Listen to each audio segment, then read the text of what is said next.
Well, hello there, and welcome to another Drake Council on Aging tutorial.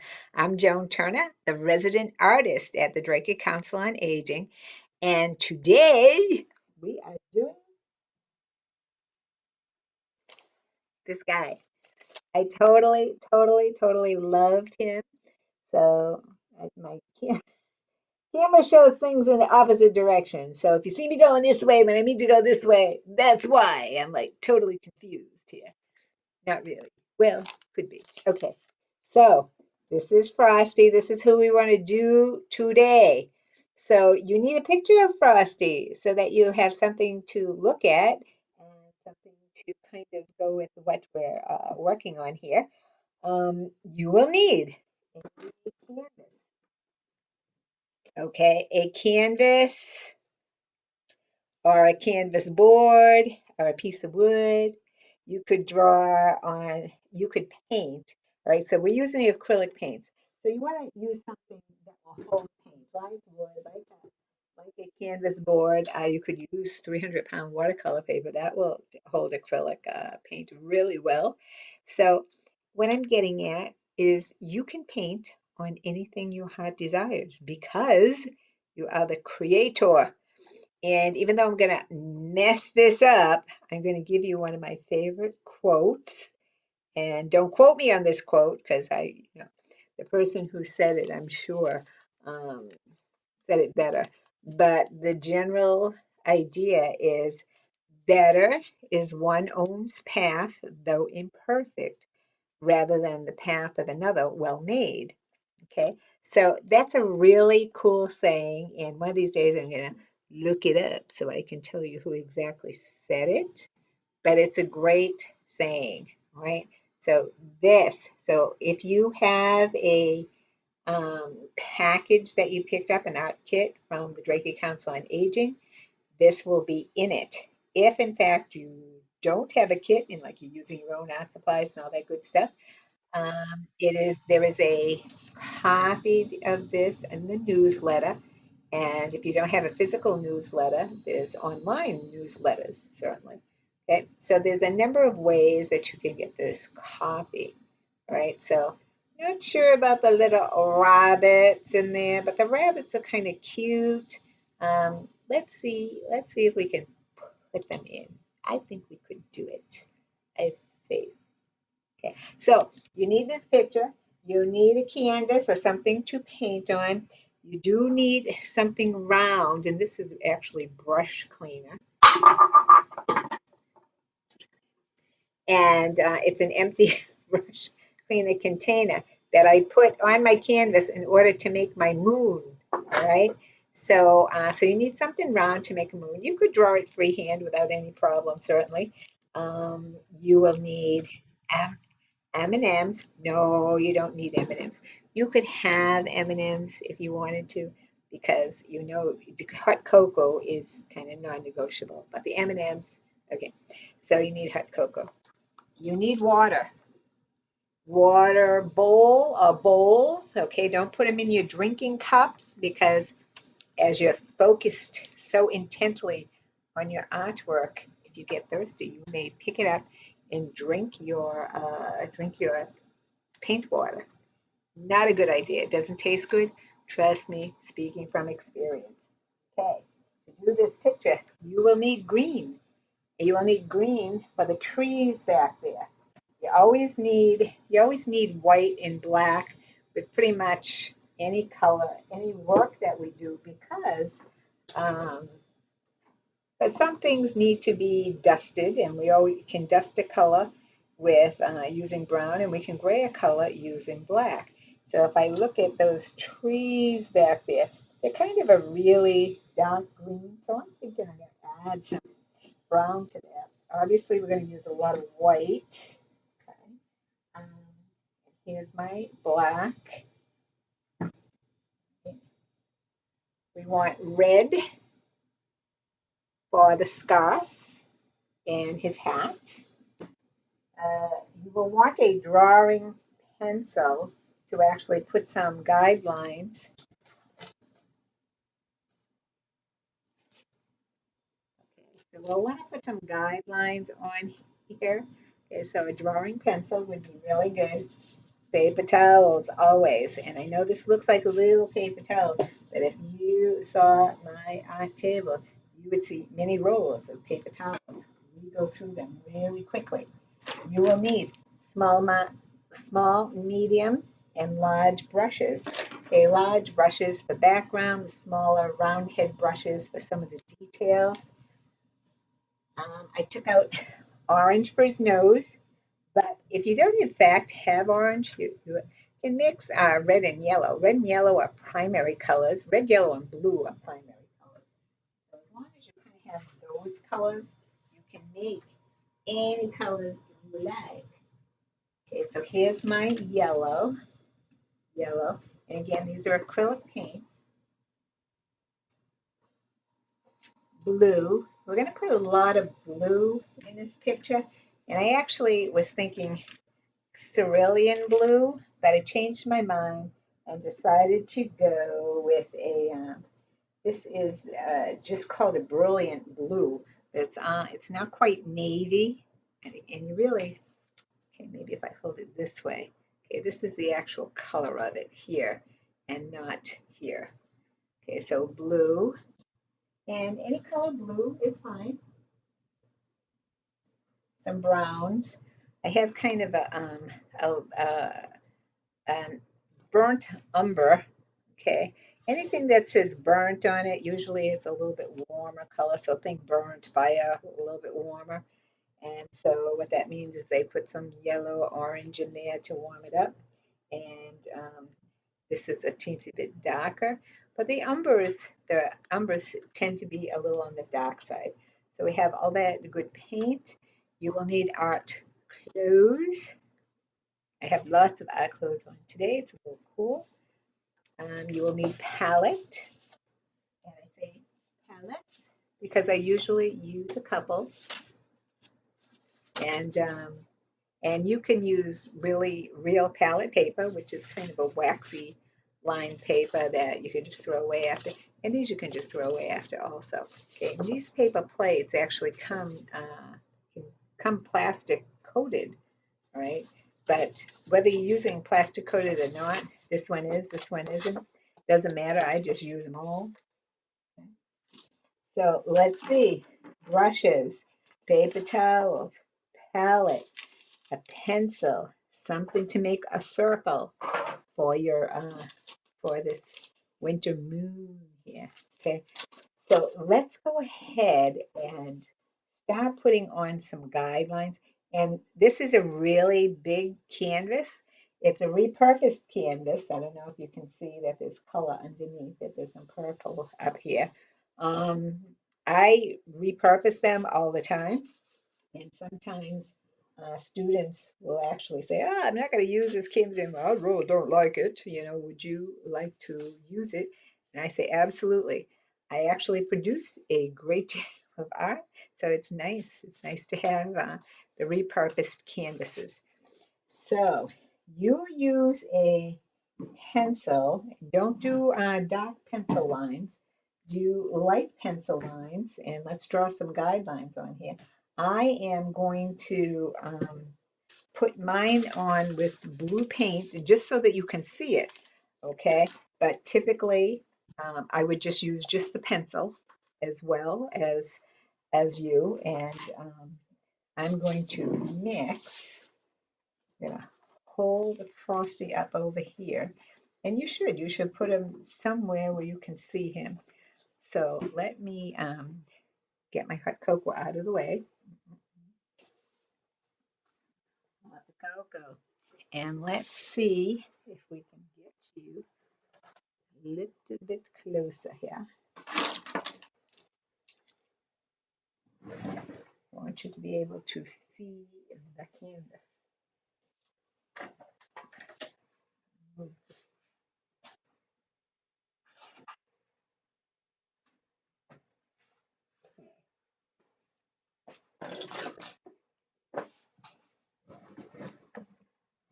Yeah, this way.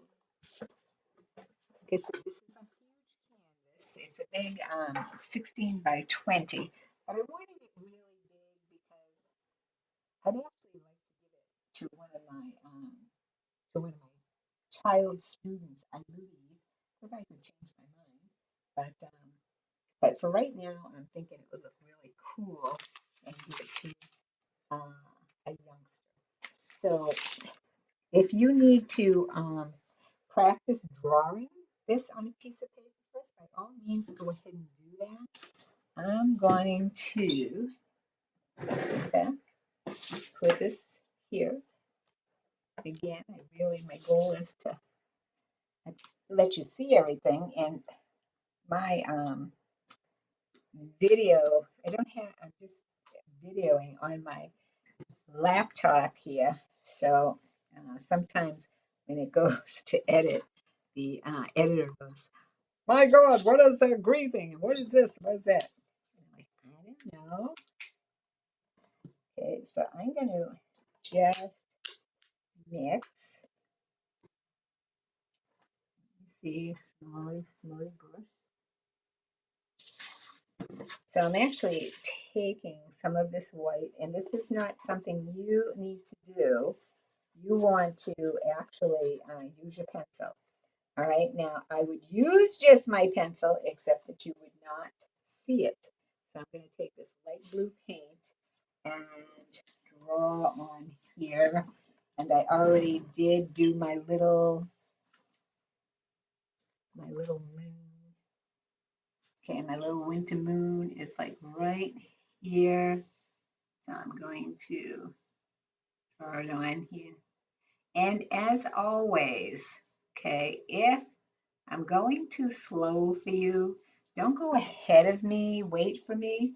If I'm going too fast for you, then, halt the recording until you kind of catch up. Now, I think that you can see that pretty good. All right, so that's this moon here. So now I'm going to do a light sketch of my snowman. All right, here's his head. And like I said, if you kind of need to practice this, go ahead and practice a little bit, and it definitely does not have to look like mine. All right, I'm even going to draw in some of the scarf in through here so that you can get an idea for what it looks like. See if we can come even closer. Okay, so needless to say, he's a bunch of circles. So he's actually three circles, one here, and one here. Okay, he has ear muffs on, so let's give him a little ear muff. Definitely has a scarf on here, so let's give him his scarf. Okay, I'm gonna put in his little mouth, although we might end up just kind of going over it. But I want you to have an idea of where everything is going. Okay, and it's and drawing and painting kind of at this angle. Sometimes it's not as easy as it could be. So, so your patience might be required here. And on the handout, I don't see too much of I don't really see an arm on this side at all. And there's one really over here. So I actually put it beside his body, but then I put one on the other side of him too.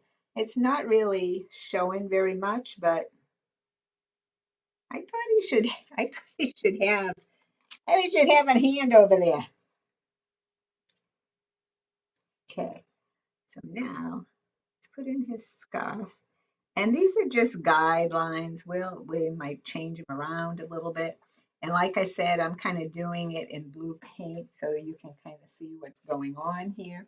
But draw in pencil and kind of draw white pen. Right. So let's get them a little closer so you can kind of see what's going on. And if, like I said, if you're not really comfortable with getting him on there, you can practice. There's no reason why you can't get out a piece of paper and just practice him a little bit before you start putting him on your canvas. Okay, so let's do his hat. Yeah, okay, so that's pretty much all we need to do is just kind of a basic shape here. So I'm going to put this brush in the water. Okay, and let's see if we can the whole canvas here. It's just kind of a rough one sketch. Okay, he has a big body, and one of the reasons that I chose this particular picture is because of the shape of his body. He doesn't just look like snowballs piled on top of each other, which is typically what you see when you see a snowman. Okay, so as usual, acrylics stain when they dry. All right, so make sure you cover tables, floors if you're working in an area that needs to be protected. And um, make sure that you are not only covering those things, but wear our clothes, right? Because there are some times when I'll come down to the art studio and I'll say, I think I just do a little touch up here, there, and then before I know it, I'm down here for 4 hours and you paint all over my good clothes. So, and as with any acrylic paintings, actually, we always work from the back forward. Okay, and by that I mean the thing that's furthest away from us is the sky, all right, and the moon, and then the trees, and then the snowman, and of course the bunnies are in the foreground are closest to us, right? And there's little lights and stuff on this tree. There isn't any over here or over here. There's only one tree. It's actually decorated, but again, you are the creator, so you think about it and you do what you would like to do because it's your masterpiece. Okay, so if you need more time to kind of do a general little outline, go ahead, stop the recording. And like I said, if I'm going too slow for you, wait for me. Don't go ahead. Because typically what ends up happening is people will go ahead and they go, ugh, okay, that's how I was supposed to do it. And then they spend a great deal of time trying to undo it. Okay, so wait for me if I'm too slow. If I'm too fast, I'll halt the recording. Okay, so we're going to do, first thing we're going to do is this background, which is this, right? So I'm going to, again, I have some blue here, and I'm going to get out more white, all right? Because besides mixing the background, we have a lot of white that we're going to use through this whole picture, actually. And that background blue is pretty dark in some spots. So let's see. I have a big gallon of white here, which we did get it open. Okay, so I'm going to put a little bit more white on my palette.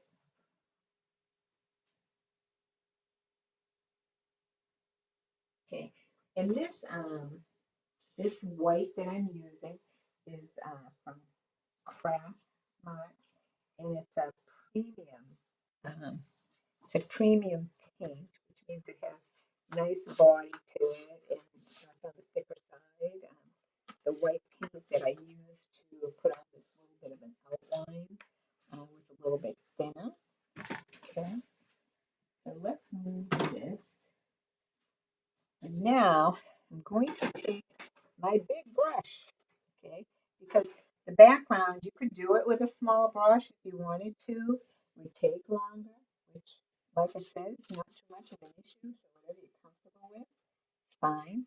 But I'm going to take this white paint and I'm going to mix the blue in it, and you can see that this is turning out to be a really light blue. So I'm going to look at this picture and see how this is really two different colors of blue. So you could go ahead and add a darker blue, but I think we'll just go and add a little bit of brown to it.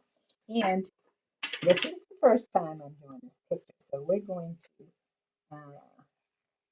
run through this together and take the steps together. And any challenges you come upon, I will be coming upon them at the same time. Okay, so I have just a little bit of brown here, and this brown is really, really kind of pasty. So I'm going to take a little bit of water here. All right, now you can see that that's kind of a toned down blue. So I like it. It's okay.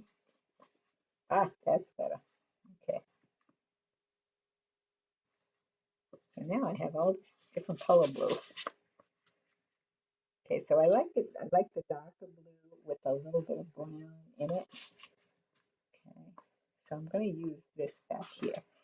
All right, so again, here's my, and I want to keep, I kind of want to keep it nearby so that I can see what I'm doing. Then I'm going to take this blue and put it in the background,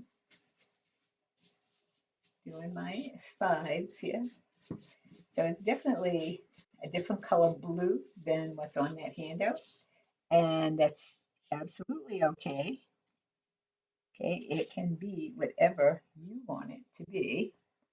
So I am going to kind of go around him a little bit, which is not my favorite thing to do, but the blue is dark enough that we'd have to prime with white, although the hat is black, we may not have to. So let's get that off there. Let's kind of go around the hat a little bit, okay? And our winter moon as well. Okay, so I'm taking this blue and I'm maybe going to need some more blue here. Make this a little bit darker. Make sure your strokes are nice and smooth. Okay, let's see. I put you blue, blue, do. I see you. There you are, hiding away. So I'm taking out some more blue and adding it to my palette. Okay. And now I'm not remixing, I'm just putting my brush into this blue and just kind of, I'm going to give a little bit more color to up here because I like that it's darker over here and then it gets lighter, of course, as we reach the moonlight. So I like that it's darker. Yes. You can do the top here. And the reason, people ask me all the time why I paint the edges, and the reason is because it gives people the option. Now, I have to say, there are times when I exhibit them uh, unframed, but I actually like them framed the best. So, so typically I do frame them. However, if you have, I have one woman who had like 3 kids who were taking lessons, and every time, there was an exhibit, it was, 3 frames, 3 canvases, 3 this, 3 that. So, and what I'm getting at is it was a huge expense for her.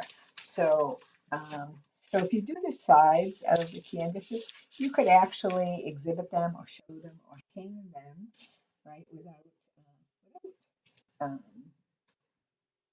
framing them. Okay. So I'm dipping into my white a little bit as I get around my winter moon here because I want that light to be reflected. We want, because that moon is there should be some light. Okay. Let's give some light on that moon. Ta-da! And the best way to show the light around the moon is to blend this while the paint is wet. If you, in fact, try to blend after the paint is dry, you'll have a hard time doing it with acrylic paints. So go ahead and do it while it's wet. And then once I get past this light part, I'm going to start to go a little bit darker again. Okay, so that I'm kind of getting this look where I go from light to dark. So there's light around the moon, which I am going to paint white eventually. And I'm going to pick up a little bit more of that brown, I hope. A really weird paint. Okay, and I'm going to come down here and don't leave any raw canvas. Okay, like see if I do this, see how there's part of the canvas showing here? See that? Okay, just means that you don't have enough paint on your brush, right? So make sure that you load your brush. Okay, coming around here, and around his arm I gave him. So, I don't know, I just felt he should have an extra arm there. One arm is just not going to cut it. So, and again, you are the creator here. So, you know, if you want to give him 3 arms, give him 3 arms. It's quite all right. So I'm going all the way to the bottom with this blue, even though there's going to be snow mounds and whatnot down there. I'm going to cover the whole canvas with blue. Okay, so I'm going to blend. Be nice to your canvas. All right, and I'm doing kind of round strokes around here because the moon is round, in case you haven't noticed. All right, over here it's not so much of an issue because we're going to have some snow mounds, so I'm actually looking more for even coverage at that point. Okay, so let's come around here and do this side. Okay, he has a hat. And oh, that's his scarf over here. It always helps to remember what the heck you drew over there. Okay, there's his arm. All right, so let's take a little bit more brown actually over here so we can merge this blue over here. Don't forget to do your sides. And okay, I'm going to put a little bit more brown out here.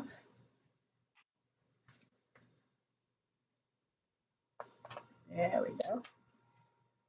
Okay, so a little bit more brown on my palette so that I can kind of mix it in with the blue so that I can blend this a little bit better up here. And I like how dark that is. I like contrast. Okay, so I'm going to just wet the tip of this brush a little bit because once, like I said, once the paint kind of dries it's a little bit harder to go ahead and blend, but I'm kind of liking that. Liking it. Okay, so let's go around that arm, around his nice round body. It's got an abundant body. So I was doing class today in Drake. We are at the church. We're doing our classes at the church in Drake on 10 Arlington Street in Drake every Friday from 11 a.m. to 12:30 a.m. And classes are only $10. Bring your supplies, and it's what I call an open class. It means that you can work on whatever you want, whether that be a Christmas picture or a landscape or seascape, and I will help you create whatever it is you have in your mind. We'll get it out on the canvas. And also, People are painting with watercolors. They are drawing with pencil. We have Miss Judy, who's doing pen and ink. All right, so like I said, an open class. People are doing all kinds of cool stuff in this class, and all skill levels, all skill levels. Some people have. I had one woman today who had never drawn before in her entire life. We gave her some pencils and some paper and showed her how to make a few basic shapes. She was a happy camper. So, so don't worry that, oh my God, everyone's going to be too good and I can't do it and so forth. It's just not the case. Okay. So if you want to join the class, we would love to have you. Give me a call. Okay, I'm Joan Turner, 978-807-7608. And we can talk. You can tell me what it is that you would like to do, paint, draw, pen, ink, whatever it might be. And we'll talk about what you need for supplies and get you going. And you will love it. It's a great class. The people in that class, they're not only students, they've become friends. Um, one year before COVID hit, we all went to Atlantic City together. Atlantic City is still trying to recover from our visit, but we had a blast. We had lots of fun. And a lot of us have um, issues with walking for great distances and whatnot. So we actually got those I don't know what to call them, motorized bikes, seats, whatever they are, because I had not ever used one before. And so they were like, oh, I don't know, 5 or 6 of us using them, and we would like drive down the boulevard in our bikes. And now that I think about it, we should have had some shirts made because everyone who saw us remarked like we looked like a motorcycle gang, a little bit on the older side, but we looked like a motorcycle gang going down the boardwalk, and we just had a blast. And for those of you who know who my Mary Jane is, she was a riot. Everyone else could get in and out of the elevators without hitting the doors, except Mary Jane. It was a riot. And of course, I had my camera with me, and so I videoed her trying to get in and out of the elevator. And honest to God, I watched that little film clip over and over, and I laughed just as hard the 50th time as I did the first time because you would just see her going in, kind of backing out, coming back in again. Was the funniest thing ever. I'm laughing so much I'm drooling on myself here. So so we have a blast. And like I said, these people will become your friends. They are lovely, lovely, lovely, lovely people.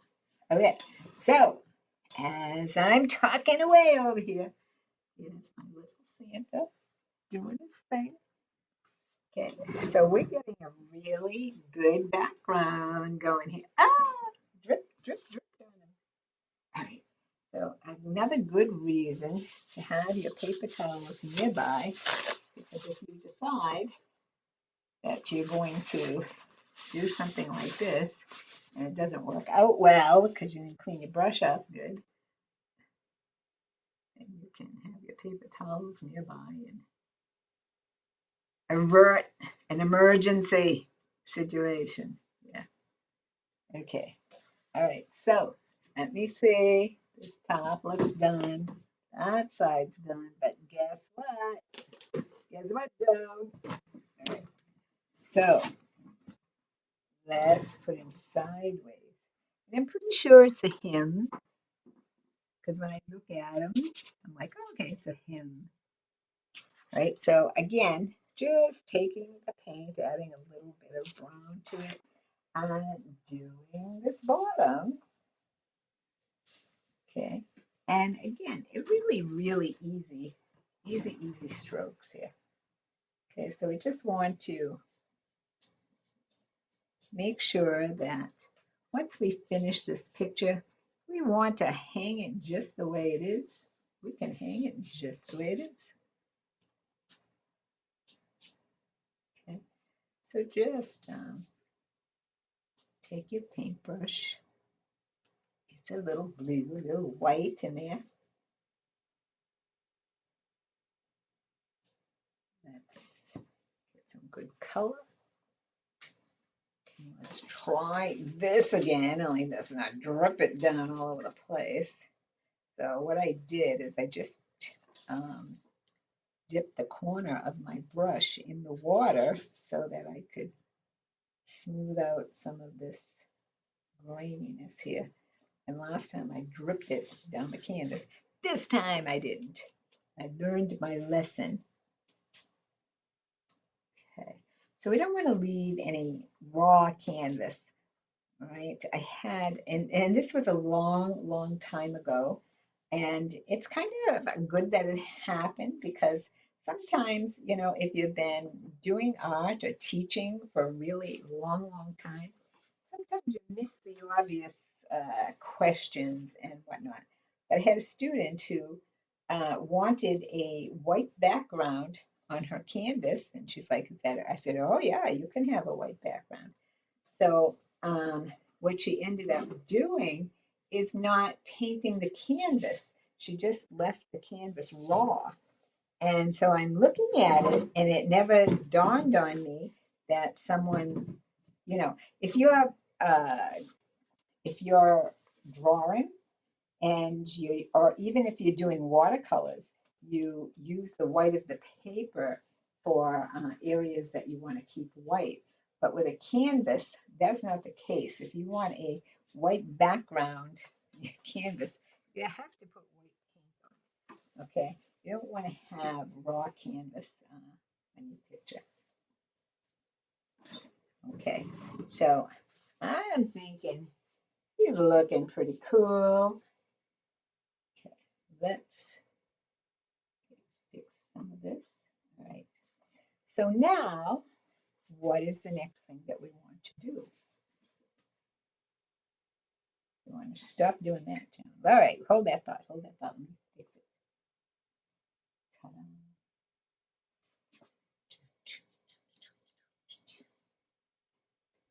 There we go. We have it. Let me do one more little dab. All right. That's better. Okay. So now we're going to look at our source document once again. And here it is right here. I'm going to actually just have some lines here I'm not happy about. So, and this is a good point as well. Before you move on to anything in the foreground, make sure the background is the way that you want it. Once we put these trees on here, if you decide you want to change back here, it's going to be really hard to get in between these trees. Okay, so we want to make sure that the background is done the way you want it done. Okay, so make sure it is. All right, now while this blue is drying just a little bit, I'm going to go ahead and do my winter moon, okay, which is just this, I'm going to use my medium brush. I'm going to take some paint here and I'm going to load the brush. Load the brush means I'm just putting a lot of paint on it. And I'm going to, again, you don't want to leave any raw canvas. So even though I want this to be on the white, I want it to be white. I was going to say white side. I want it to be white. I'm going to paint it white. I'm not going to leave the white of the canvas. I'm actually going to paint it white.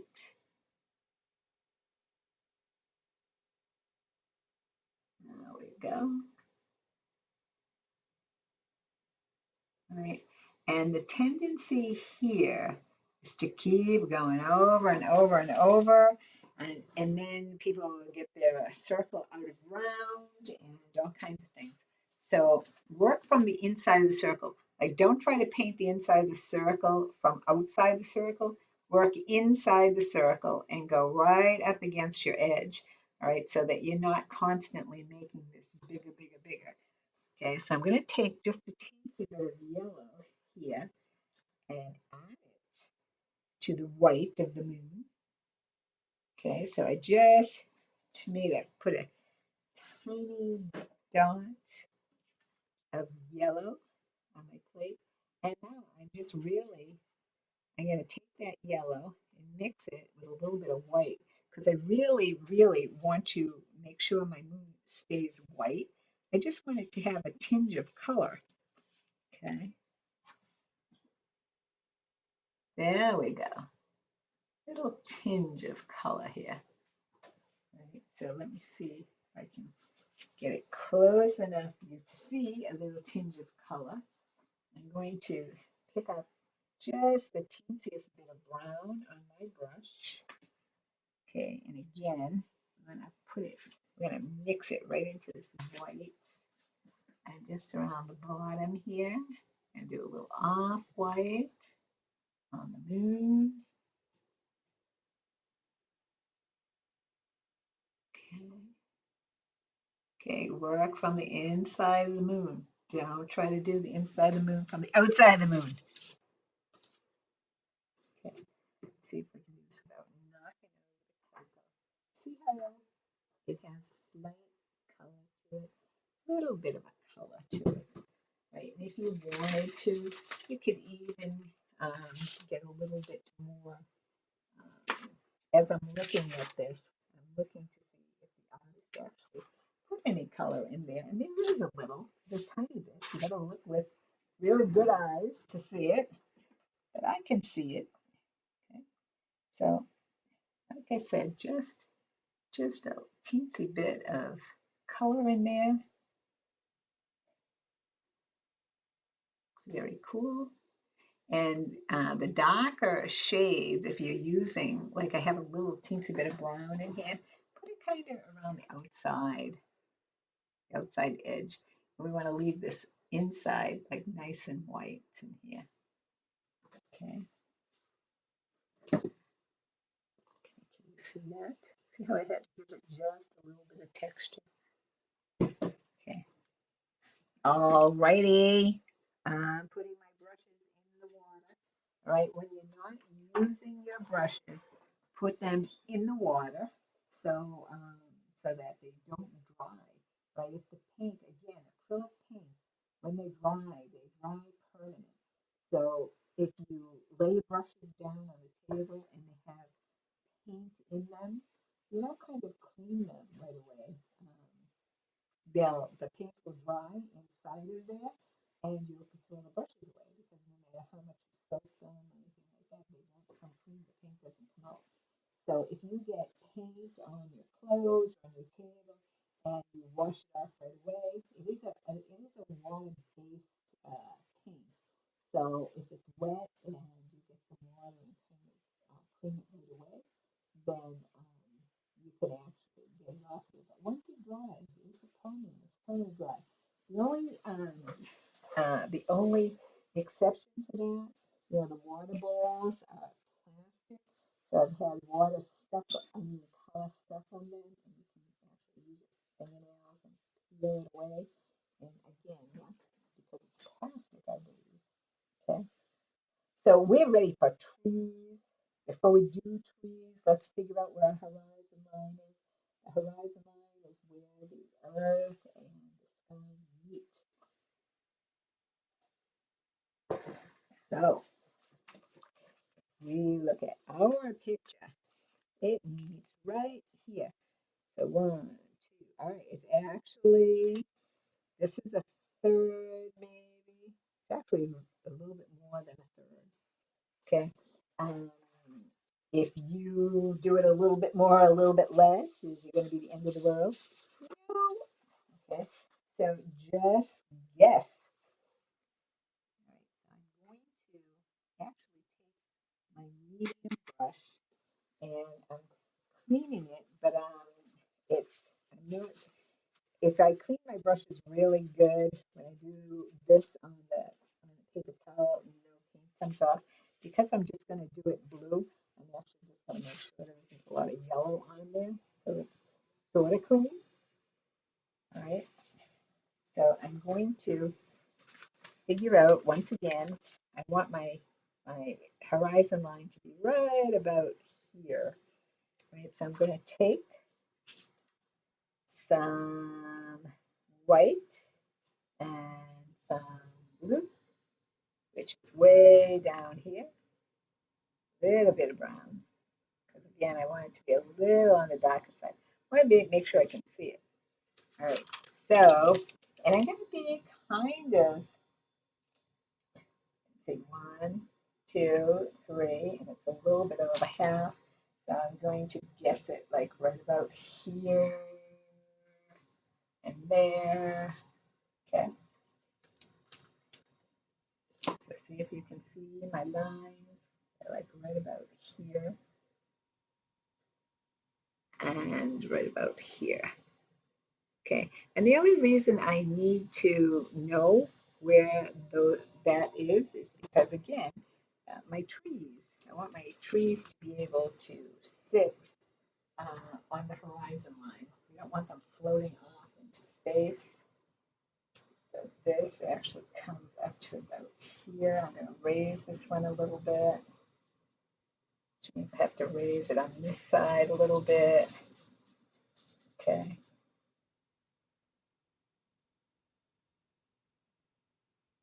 All right, so my horizon line is here. And actually, like I said, these are going to kind of be snow mounds. So don't worry too much right now. Right now, we want to work on our trees. Okay. So I am actually going to get a fresh palette. Move this one here. And if you hear me make a funny noise, you'll know I sat on it. Okay. So there's actually 2 plates here. I'm going to take one and save one. So for these trees, all right, we're gonna again start with the background. So the dark green is gonna go on first, then we're gonna put some lighter green on, and then we're gonna put the snow on, okay? Because we are the creator. All right, so I'm gonna take my brown and put a little bit of brown out on my palette, okay? Brown is the stronger color. Well, actually, green is pretty strong too. I was going to say when mixing the colors or darkening or lightening them, I always take the weaker color first, like white, and then add the blue to it a little at a time. So if you take a big glob of dark blue and keep adding white to it, you'll end up with a big pile of paint. So always take the least strong pigment first. Okay, so I got and my art clothes on because I actually got chocolate on me. Okay, the paint has a tendency to dry on there, just peel it right off. Okay, and I'm gonna give myself some green. Ta-da. Okay, and let me see. I'm guessing how much green and brown I'll need. Um, and it is a guess. As you continue to paint, you'll start to guess better and better at just how much you need. Okay, so with this guy, I'm going to take a little bit of a smaller brush first, and I'm going to put it in some water, and take the green, I'm going to add some brown to it, a little at the time, and hopefully get a nice dark brown. Oh yeah, see that's a really earthy green. I'm looking for dark green, regardless of what I said, dark brown. You could have a dark brown. You could have a little bit of black. You could have a dark brown. Okay, so this actually, I just want to give myself an indication of where the trees are going. color, which is exactly what I wanted. Then I'm going to look and see how high this tree comes up. All right, and it's about, it goes off the side of the canvas and it comes almost up to his hat, almost. So I'm just gonna do that. So I know where that tree is going.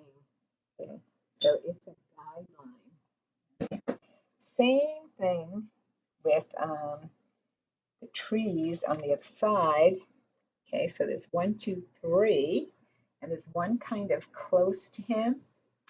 All right, so I'm going to put that one right here, and then I'm going to put, no, I think I'm going to put this one right here, and then there's kind of a really big one here that goes up, up, up, up where the moon is. So these are, we're going to have some pretty good sized trees here.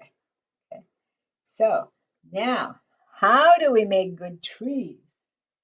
Okay, first of all, we do want this darker green because the dark goes on first and then the highlights go on afterwards. So I'm going to hold my brush like on its edge.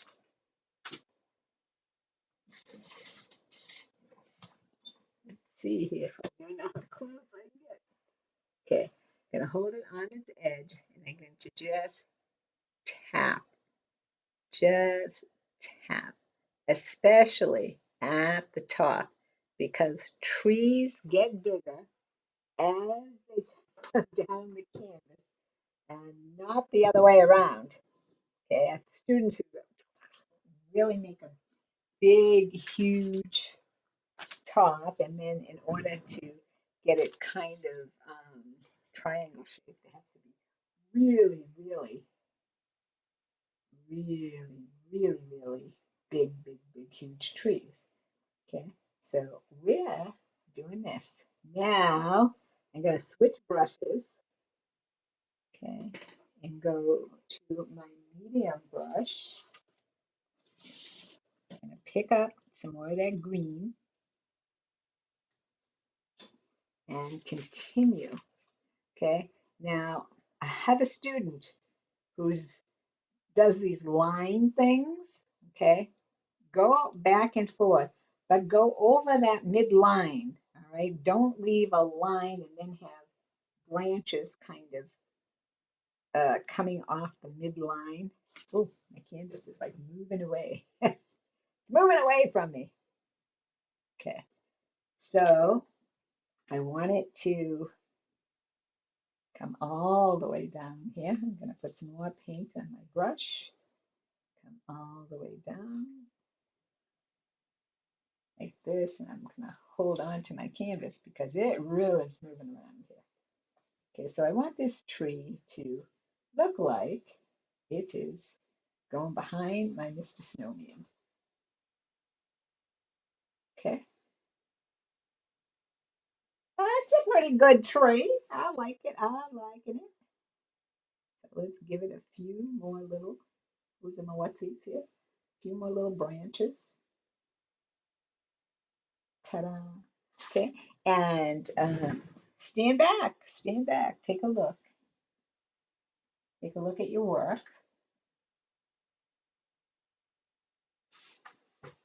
Okay, I'm going to stand back. And I'm looking at my tree is kind of leaning this way. Ugh. Okay, so that being the case, if I put more branches here, it's going to lean even more, right? So I'm going to put them on this side.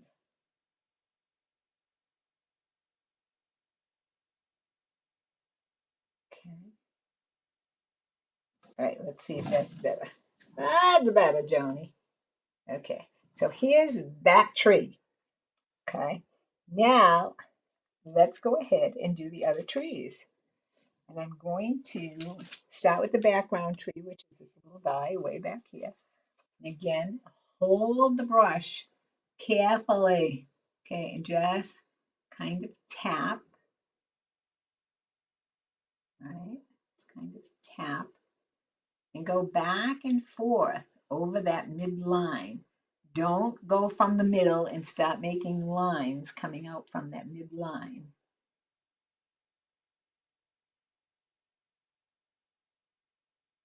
Well, so have to come over there. Okay, so that looks like a pretty good tree. Hopefully I made it straight this time. Let me look at it head on. Painting on an angle. I should be used to it by now. All right, so I'm going to come all the way down here. And I am going around his little hand. I want this to look like it's behind him. Okay, so let's see what that tree looks like. Not too shabby, and it's straight. I love it. Okay, so now you know. Now you have the technique down pat. Okay, green, brown, till we get a nice earthy color. And then hold that brush up on its angle. And let's do the big tree over here because this one, the one with the lights on it is actually in the front. Okay, so we did this one. Now we're going to do this one. And then we're going to do the one in the front last because we work from the back forward. Okay, so here's this guy. I'm going to move him this way just so I can get the tree straight. My last one was not. I mean, the first one was not. And see how just kind of going back and forth here. You see. Okay, so just kind of tapping and going back and forth, back and forth. Okay, almost like Z's, almost like zigzagging back and forth, and getting a little bit wider as we go along. And actually, I'm going to put just a little bit of white on my brush. That will help me make some of the, okay, that might be too much. Okay, so let's keep going. And we want them, this particular tree is going to go right off of our canvas. Going to go right off our canvas. Yeah.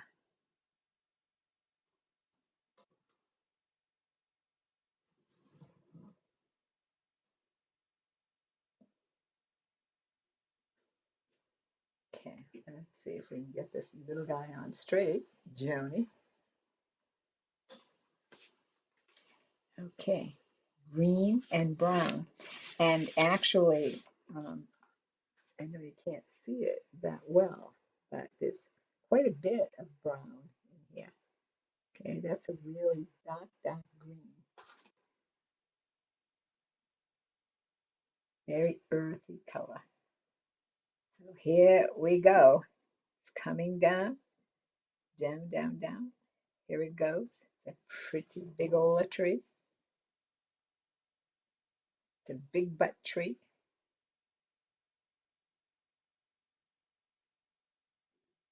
Okay, and once again, we don't want a line in the middle. Okay, like I said, I have a student who does one of these. Right, and so it looks almost like telephone pole wire. Let's see here. Why can't we get you straight? All right. So now the only one that we have left to do is the one in the middle. And remember that that one is actually in the foreground. Okay.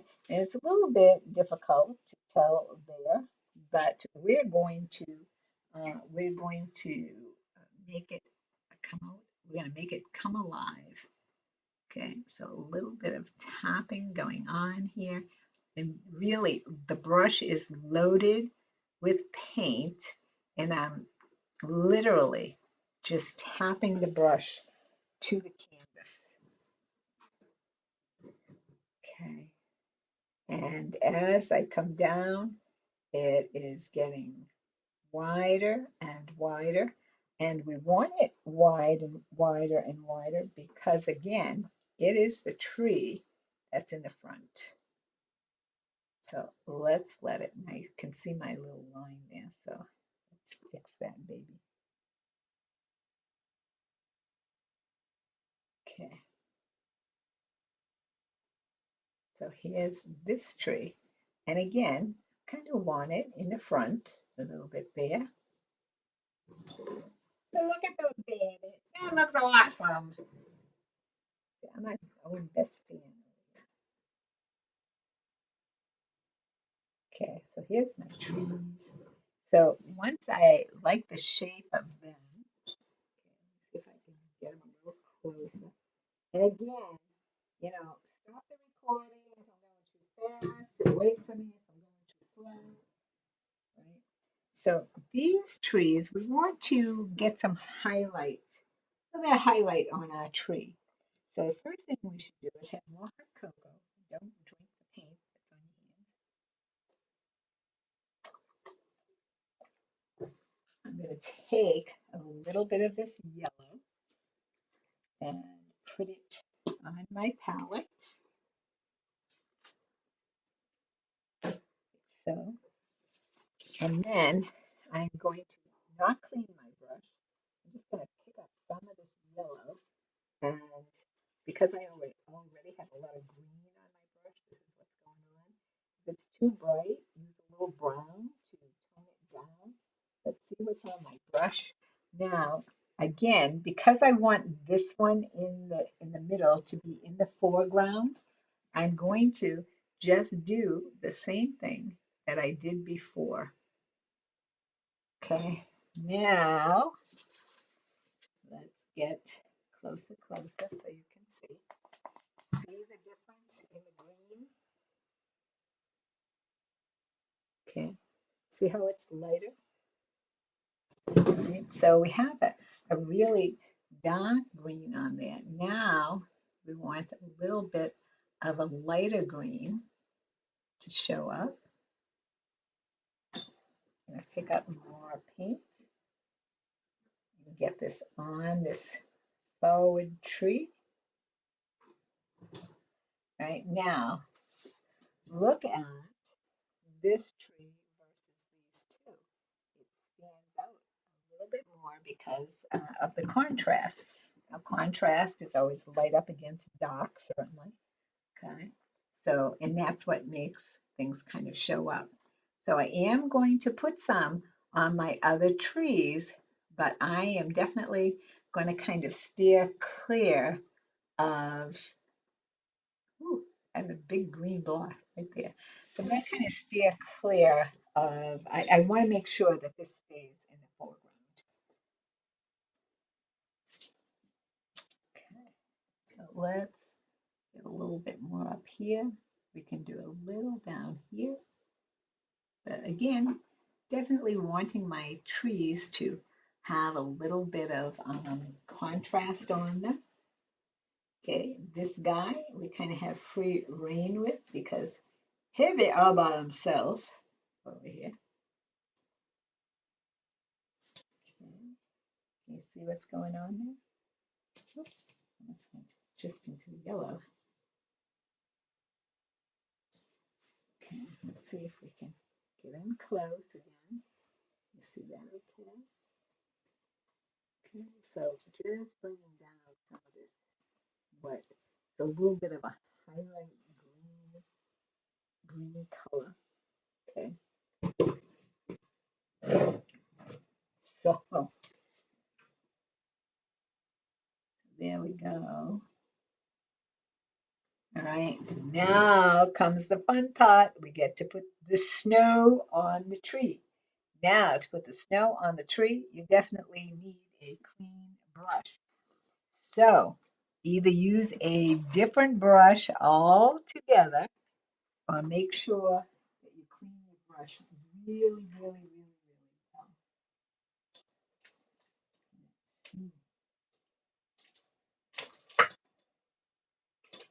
Let's see. This one is so stiff. Ugh. Gosh. And look, it still has paint in it. I don't know if this one's ever going to come clean ever again. So I'm going to go ahead and clean off this brush because I think I pretty well used that one. So I have two bowls of water down here. So I have one that I kind of use initially to, where are you? There you are. To get most of the paint off.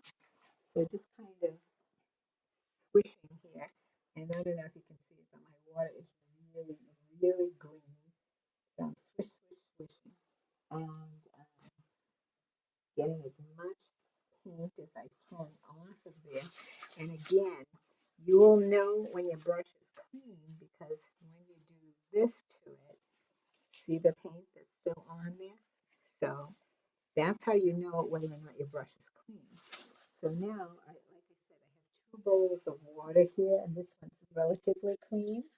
All right, so when I do that, the water is turning a kind of foggy greenish color. Right, so I'm going to do that. If you have a brush cleaner, that's even better. But they did not come in your kits. So I'm not going to use it here either, but just make sure your brushes are clean. So now, okay, I don't know if you can see that. There's a slight hint of green still on there, and green's a strong color. I find it's quite a process to get it off of there. So I do have some brush cleaner that I use, and it is the Masters rinse brush, warm water, swish brush, compound, working to a lather. Okay, but it's the, I know you can't see the color, it's not there, but it's the Masters brush cleaner. And this little pot cost $8, but it lasts quite a while. And so this is one that I used, and I saved the container. The circles. Okay, so now I'm not getting any paint on my paper towel. So I think I'm ready to go. I'm going to go back to my old palette because it has some white paint on it. And see the snow on there? And I'm going to put some snow on there. So again, let's just dip, dip, dip, and see where the paint is. It's right on the edge of the brush. Okay, and let's just see what we want to do here. Just want to kind of touch it.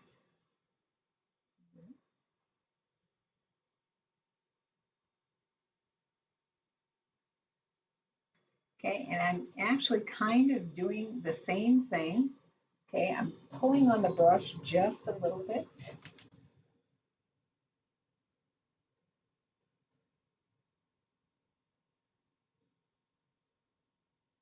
This is more of a, well, I don't want to say globbing it on, globbing it on, but it's more of, where the other one was more or less tapping.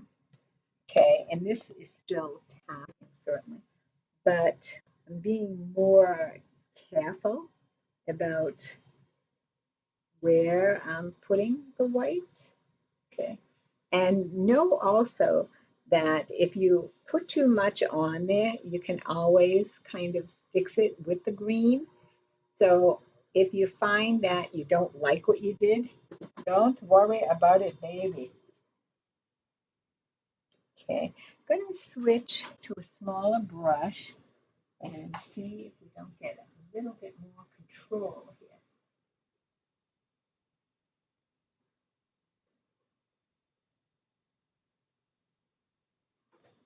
That's better.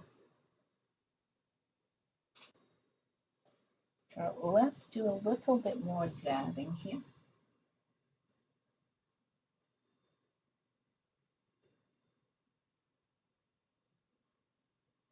Okay, so a little bit more going on there. I definitely want to cover his arm here. All right, so let's take a look there. Okay, let's go to this little back one over here and put some snow here.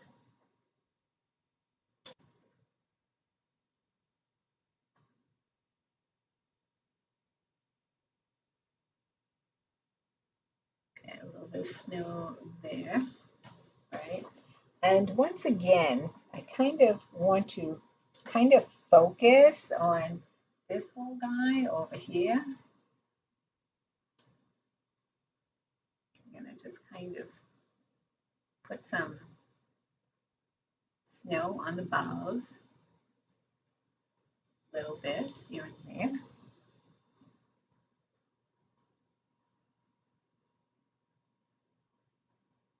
These little clumps.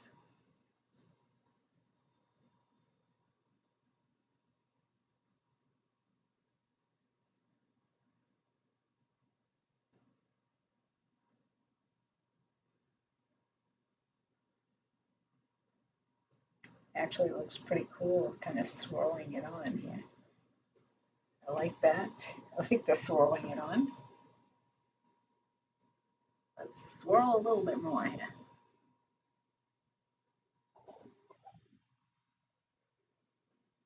There we go. Okay, and as I say, I really want to make sure this guy looks like he's in front.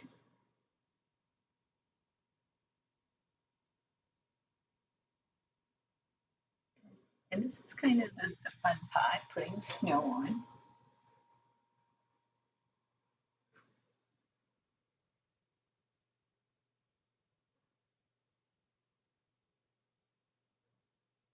And some of the green is not all the way dry yet, so some of it is merging in with the white, and I'm really liking it. So I'm just like totally gonna leave it there.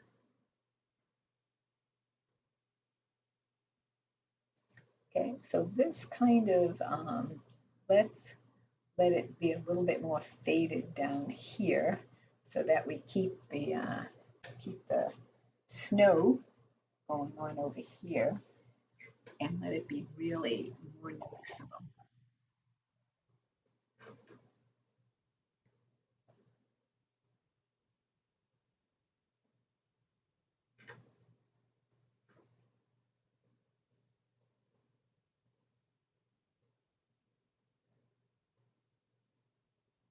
So it's just really kind of collecting on the boughs here.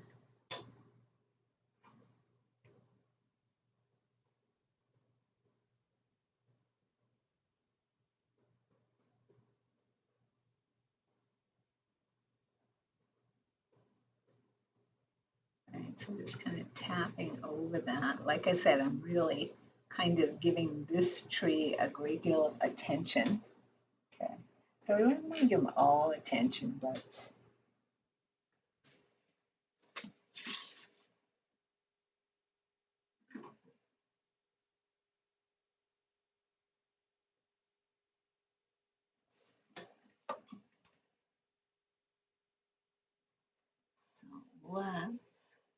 get some of that good stuff going on over there. And let's take a look at our trees.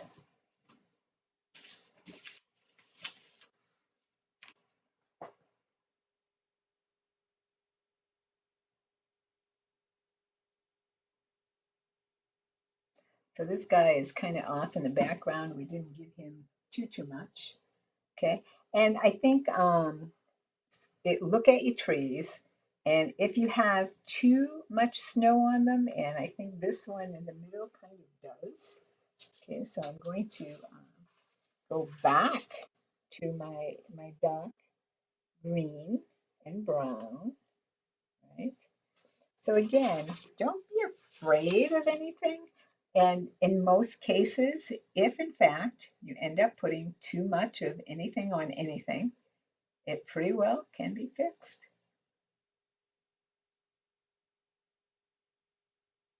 Okay, that's a looking good.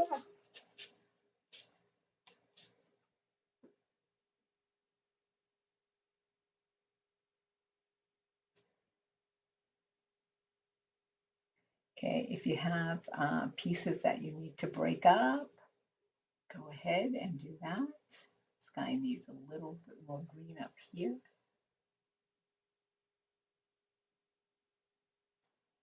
Okay, this one, let's give him a little bit more green also.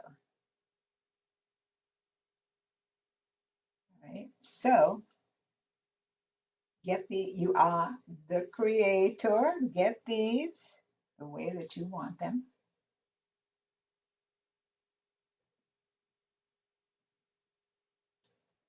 Okay, and let's take a look. All right, let's take a look.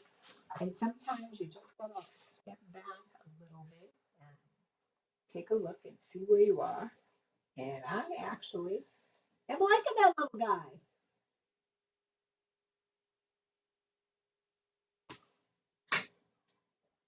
Okay. So while you have your little brush out, if you look at this handout, there's little dots and little tiny stars and whatnot going on over here. So take your smallest brush.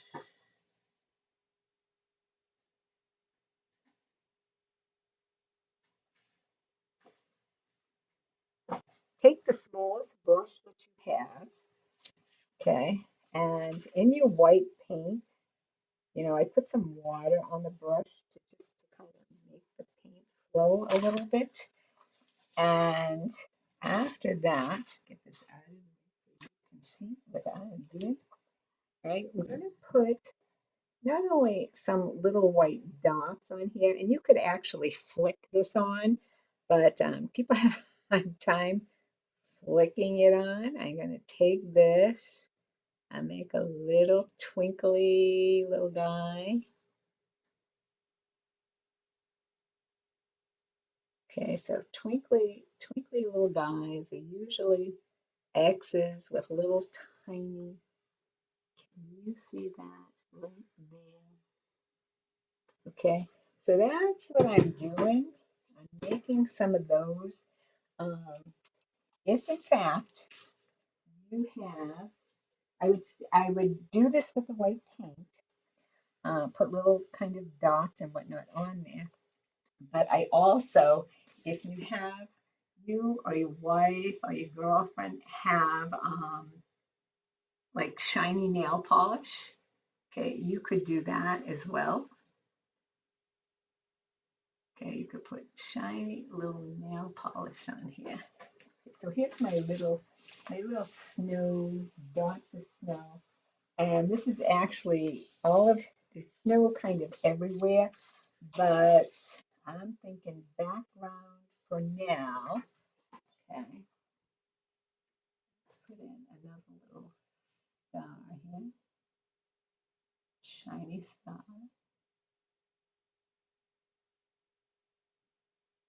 Okay.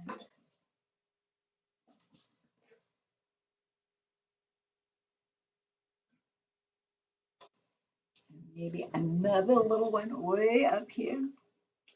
So again, these little twinkly things are actually just kind of crisscrosses. Okay, see, crisscross like that. And then I put an X through them. Okay, an X this way and that way. Okay, do you see that? See, there's an X that kind of goes through it. Okay, and I make them different sizes. And like I said, sometimes when they dry, they're not quite as bright as we want them to be. So you could take some sparkle paint, and like I said, thing that works really, really good is shiny nail polish, and because it dries shiny. Okay, another shiny star, and then these little tiny dots here and there. Okay, and then after we get some of the lights on and stuff like that, we can do some more. We can put some on top of our snow person. Okay, so let's leave that for now because I'm sure we'll want to do more. Okay, I'm going to clean this brush up.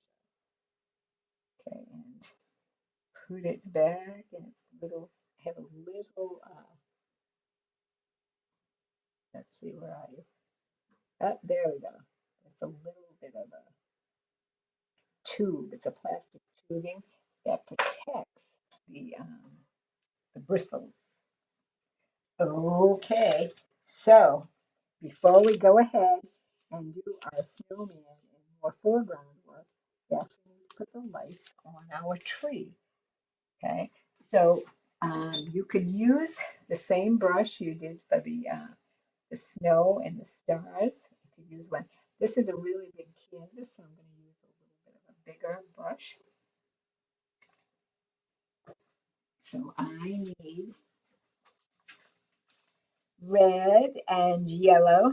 I see red and yellow, maybe a little bit orange where they are. I was going to mix some red and yellow. But you could put any colors on there that you wanted to. You could put purple. Okay, I'm actually going to put blue.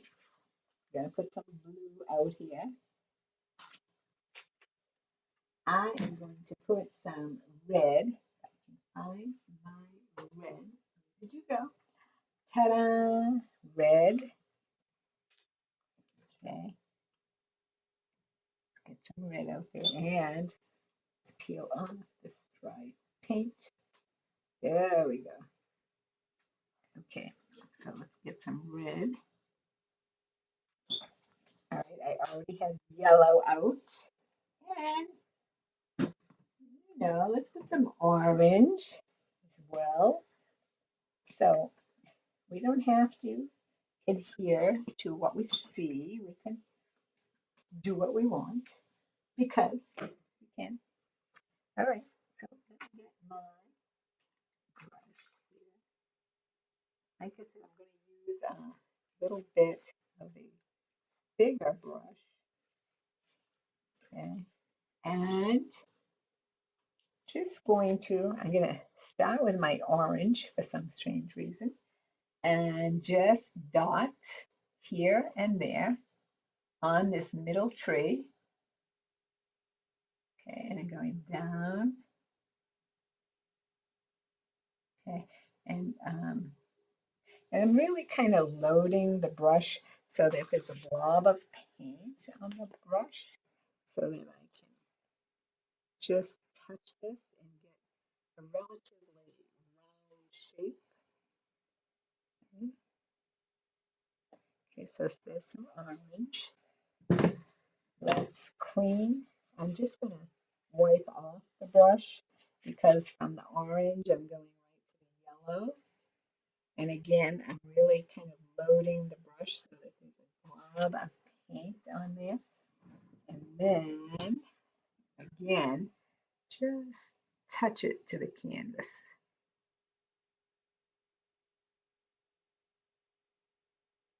Okay, and if they start coming out round,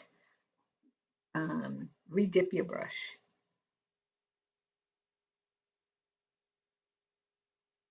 Okay.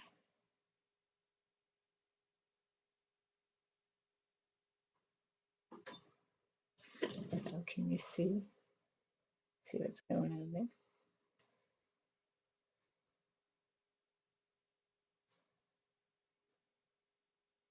Okay, so just randomly kind of placing our little lights. That's a lot of paint on there. Let's try this. There we go. Okay, so my little dots are getting out of round. So I'm going to kind of clean this brush. Make them round. You can do it because you are the creator. Okie dokie. Now I'm going to put some blue on. Again, I'm really loading the brush here and then just touching and getting nice round blue dots here. And the dots are coming out different sizes, which I think is awesome. So when there's a lot of paint on the brush and the more pressure you put on the brush, the wider the dots will be. Okay, so vary the pressure of uh, your dots, and that way you'll get some really big ones and some really small ones.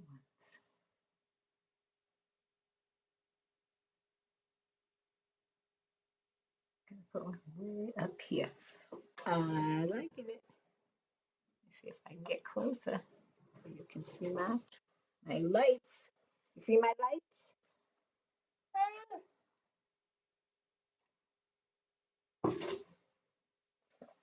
Clean in the brush.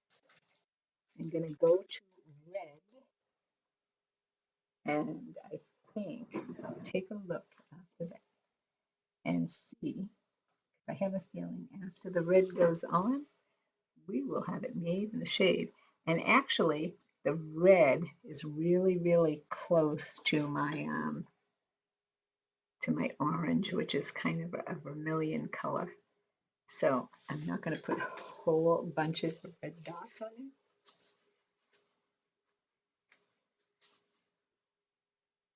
I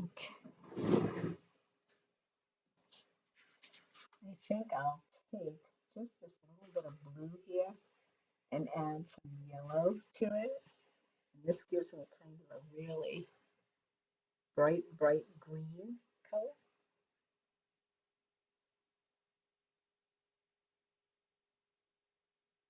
Okay. Then I think I'm going to put some bright green. See what that looks like. See if it's too much green. If it is, you won't do it. I like it. Put some on there.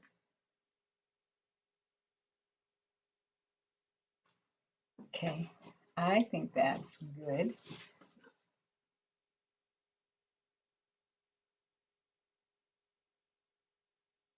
Try just a few little green dots on these guys, just so they have some color. Because other than that, they're just going to get snowed on. Well, let's snow on them, I guess.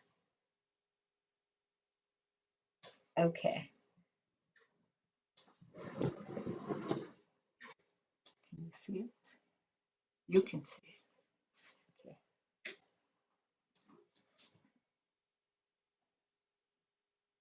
What do you think?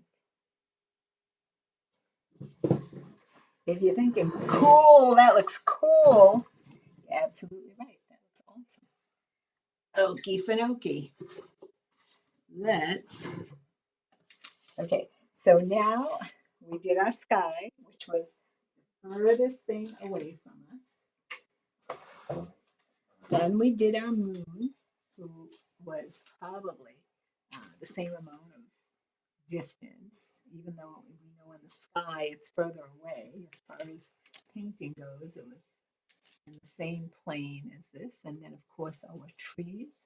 And now I believe Mr. Snowman is going to be next. Now we want to look at Mr. Snowman because see, the whitest part of him is here, where the moon is shining on him. He has shiny little face, okay, and shiny over here. All right, and then this part is kind of a bluish or whitish color. Okay, so and that's the part that's in shadow. Okay, so the moon is shining on him, highlights his face and the right side of him. The moon is on the right side. So your light source is coming from upper right. Okay, so now we need more white paint and more blue paint. And if you're like me, you need another plate because I'm in a mess. Okay, so let me open my premium white paint. And I always make sure I put the cover on relatively tight so that the paint doesn't dry out, and then I can't get it open. Okay, that is a lot of white paint. Let me see here. Let's actually put some back in there. I didn't realize my own strength.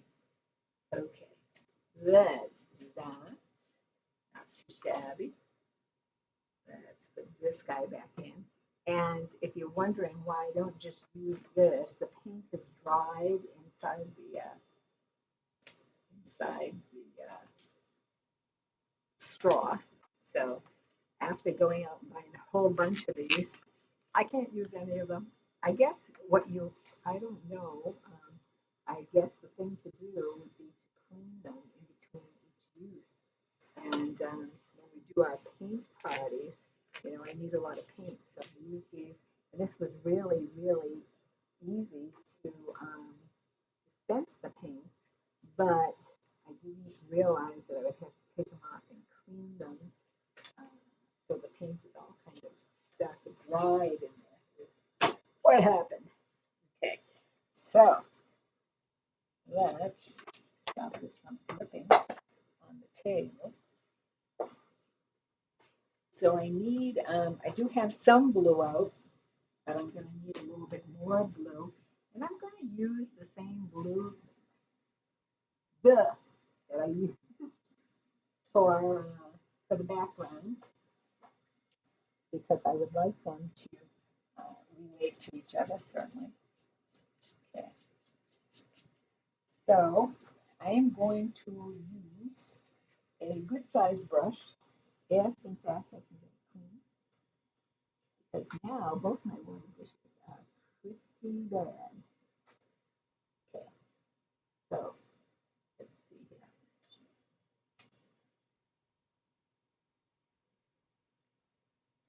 Let's see if I can get this brush clean. Right, and remember that the way I'm checking to see if it's clean is by brushing it onto a clean paper towel. Let's get a clean paper towel and see how good a job we did cleaning there. All right, that's not bad. Okay, it has sparkles in it. It has sparkles in the brush. Okay, I think most of them are out. Okay, so that's clean. So I'm going to go ahead and have a little bit of blue out on this plate. So I'm going to take the white and, okay, so I segregate some of the white, and then I just dip the brush in this blue, okay, because now the blue is the stronger color. So this is going to turn blue really, really fast, okay.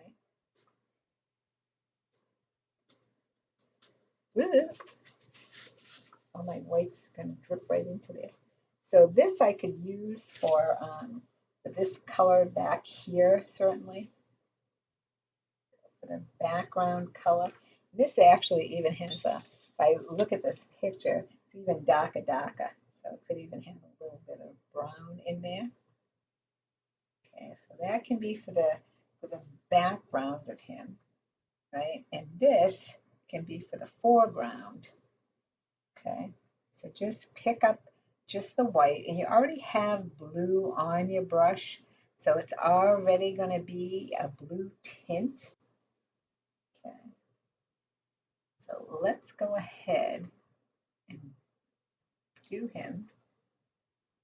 Okay, and he's a really light blue right now, going around his scarf.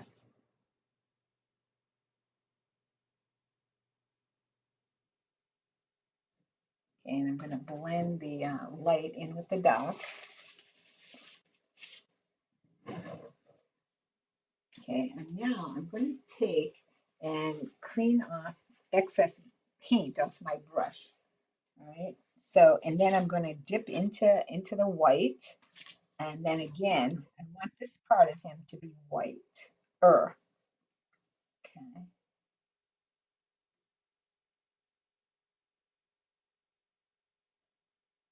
All right. And again, don't try to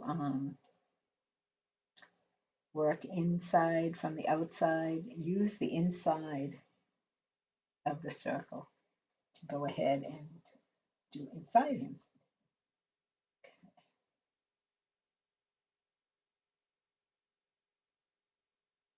All right. So this is him. This is actually his arm over here. So I'm going to do his arm.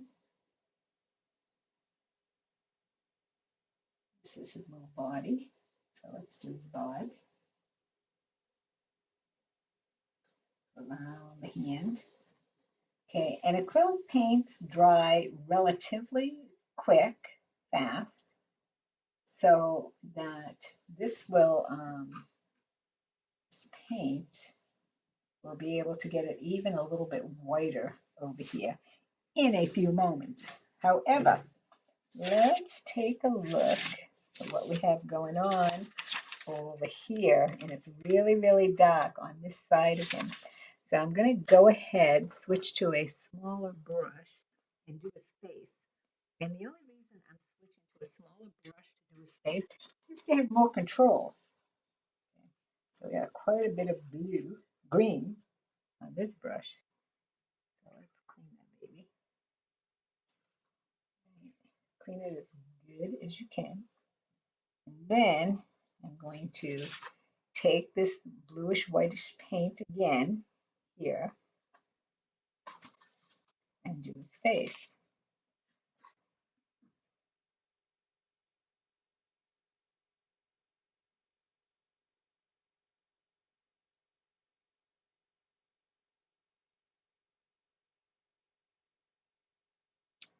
Okay, now, okay, we put in some guidelines for where his eyes and stuff go, right? So if you can go around them, that's fine.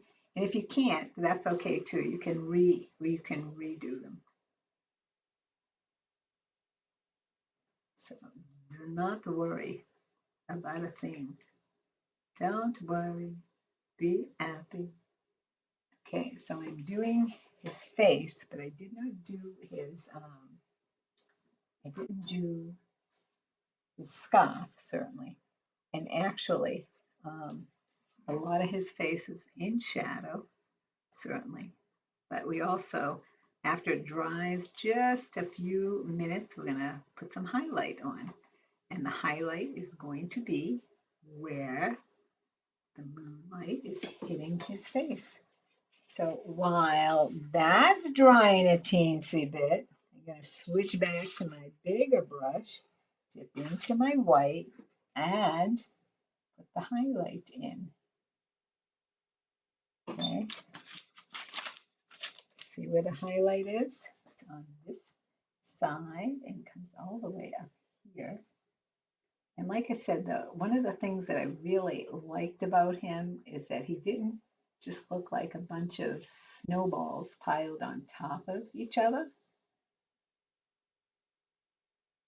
Okay, so a little bit of highlight there and there,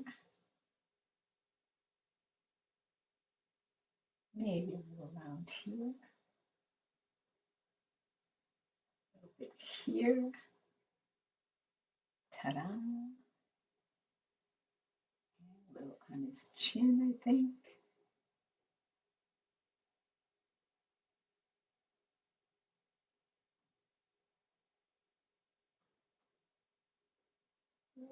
His cheek. Okay. All right. So let's add a teensy bit of red to our blue. Okay, and we're going to get this almost purpley color here. And that way we can do this shadowed part of him. You can really put him in shadow a little bit more.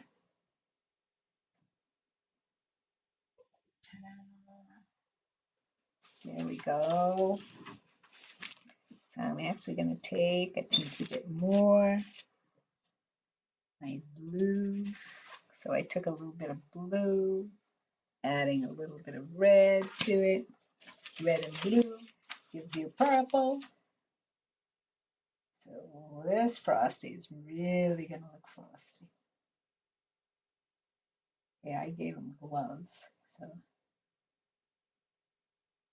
all right. So again, while the paint is wet, it's really easy to kind of blend it.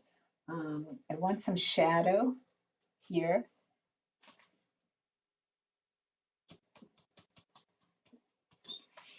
Okay, around his scarf, right here, and here where his arm is kind of in shadow over here.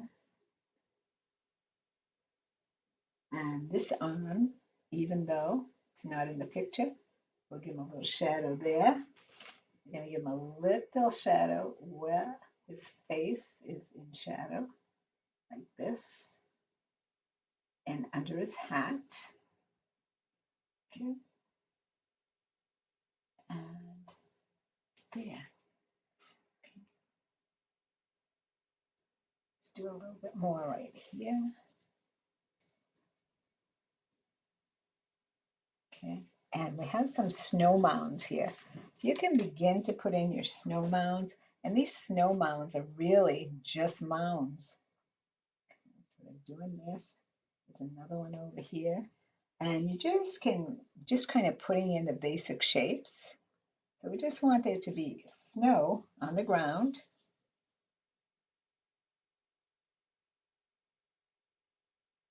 There's more over here. So get your snow in.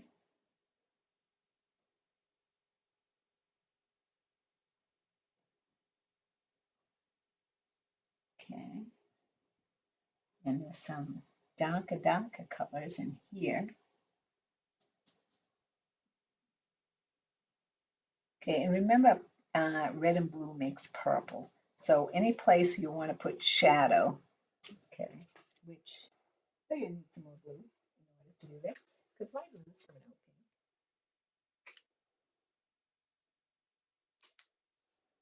out pink. Okay.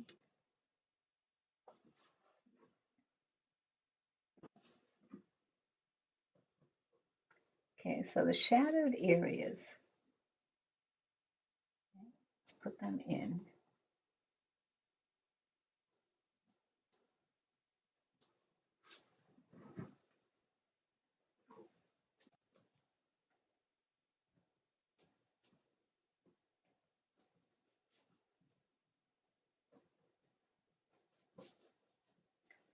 Have fun. Have some fun doing this. It's a fun piece. Okay, so the darker parts, leave those darker parts in there. Okay, you can put in some light, certainly, but leave some of the shadows in. You'll be happy that you did.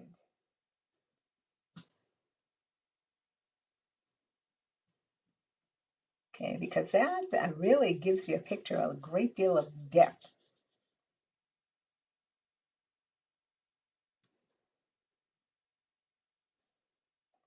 So I think we need another. Okay, so we have lots of snow mounds over here.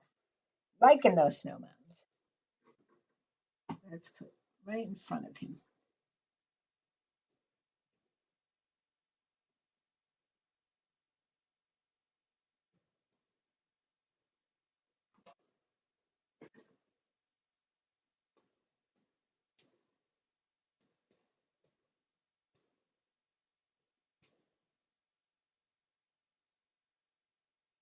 Okay, wherever you want them to be, they can be.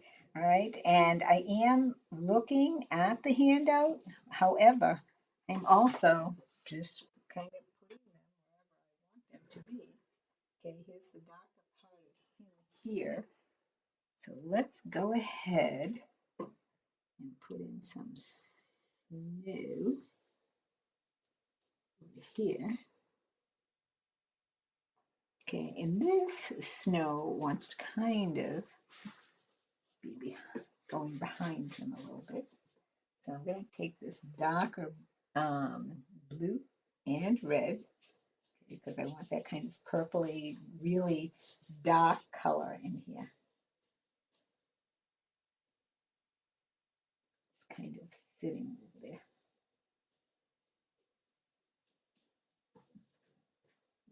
Okay, that's more snowman.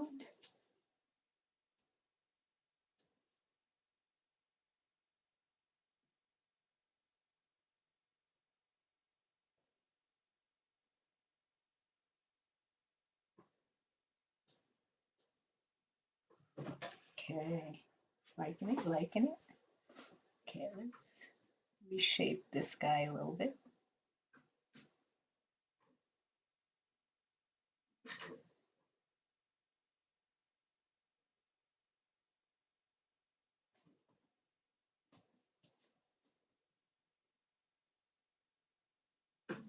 Okay, so here it looks like he has fluffy white snow all around him, which is exactly what you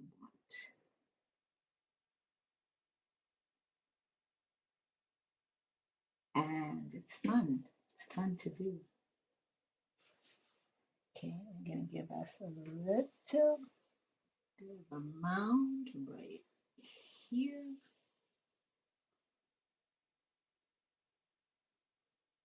Behind him. Okay. All right. So I'm going to take this white once again and go over his highlighted parts. Okay, where I really want that light to be shining on him. You see him? Can you see it happening? Okay, now let's do it. Kind of comes around here.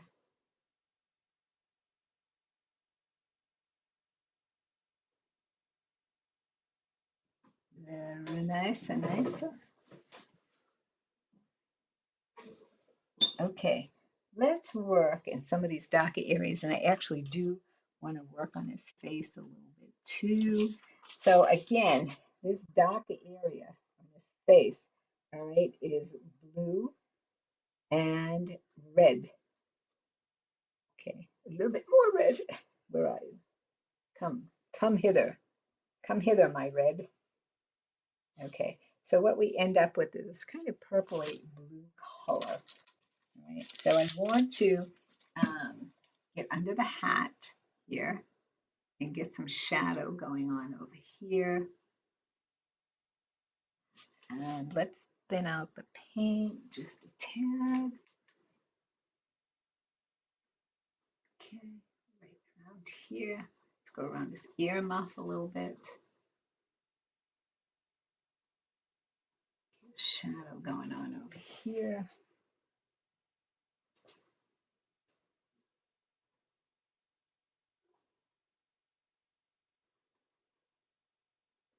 Right, under his chinny chin chin. Okay, so at this point, let's get a little white going on in there to kind of make him a little more gentle. All right, so it's shadow here.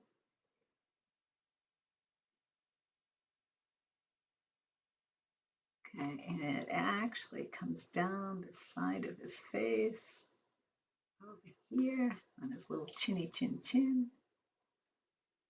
Okay. All right.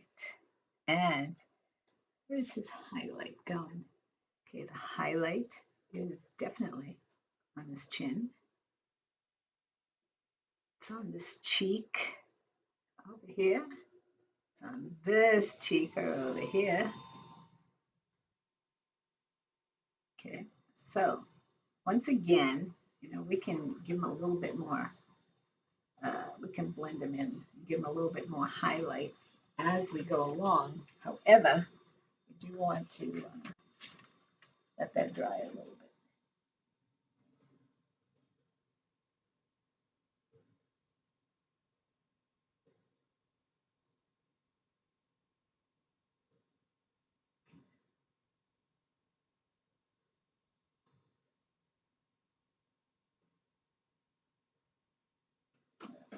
Let's see. Let's see. Let you dry out. Right there.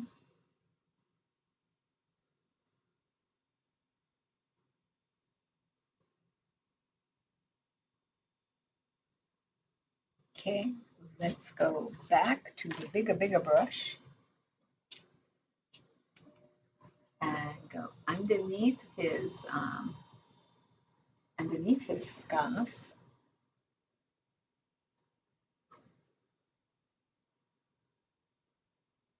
Let's drag it out this way a little bit.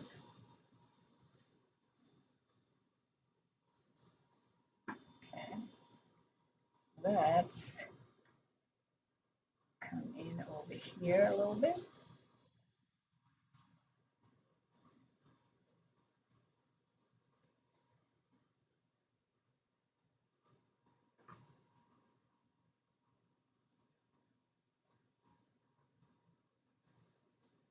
So you can see he's really looks like he's in shadow here, which is what we want. We want this part of him to look like it's in shadow. Okay, this is his arm here. Let's fix his arm. This here, a little bit of white to blend so that we don't end up with a mark that says, oh yeah, okay, the shadow stops right here. Highlight. Ta-da.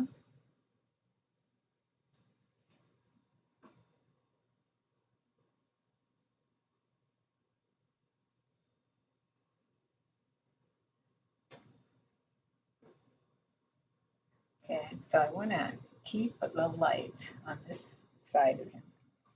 Okay, let's keep him lit up. There you go. Okay, there's a little bit of shadow here, a little bit of an indentation where if you were all snowballs, it would be right there, would be the little bit of shadow going on. Okay, so I'm going to switch back to my smaller brush and work on his arms a little bit because I do want the shadow there. However, I want these arms to be a little whiter here.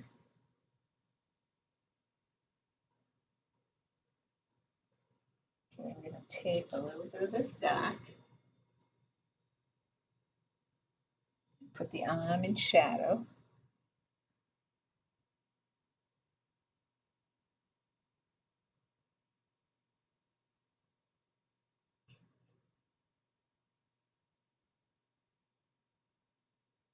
Again, I'm going to take just the white and right along where the two colors are meeting, we're going to just blend.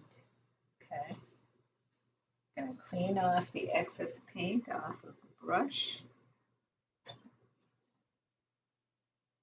and blend.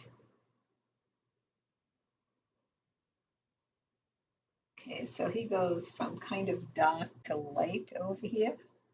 I want to see just a little bit of backlighting. Okay, and again, this arm is not actually in the picture at all. So, but we can change it. We can do whatever we want. We are the creator. So there's that little arm. And again, we do want a little bit of shadow going on right where it's up against his body here. Okay.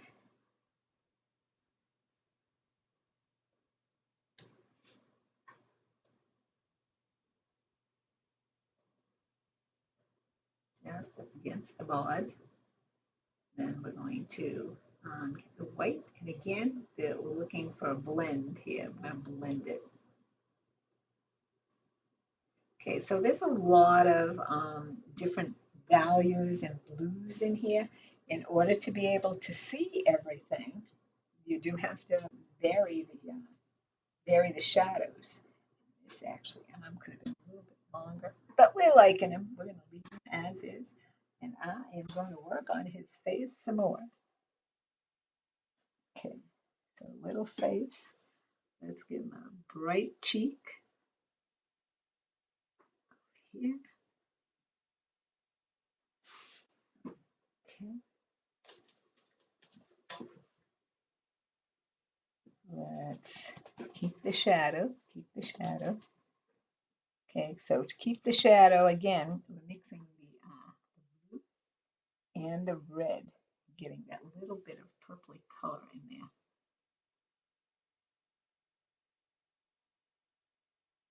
Okay, it comes down here. So again, I'm kind of looking for a good blend here.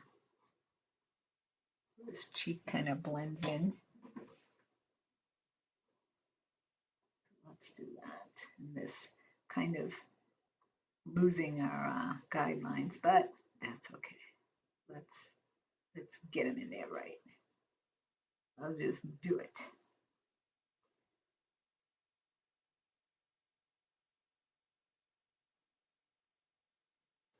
Okay, so we have the real dark kind of at the top. Okay, I'm actually going to blend in some dark over here. Okay, again, the dark is the blue and the red, and getting that kind of purple color, yeah. And if it comes out too red, just add some blue to it, and vice versa. If it comes out too blue, add some red to it. Okay.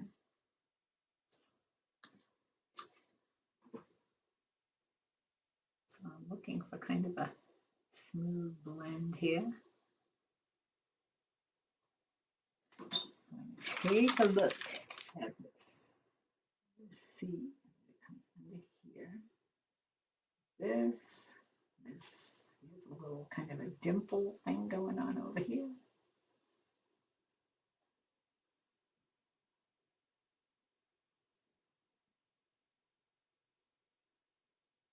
Okay. So again, looking for the blend here.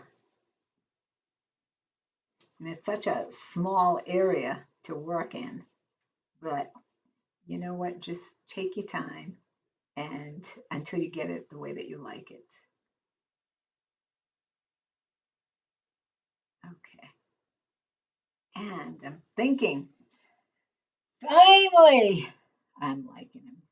Okay. So he needs a little bit of orange for his nose. I'm thinking orange for his nose. And the vermilion that I have out, which is this orange color, I'm actually going to lighten it a little bit by adding a little bit of yellow to it.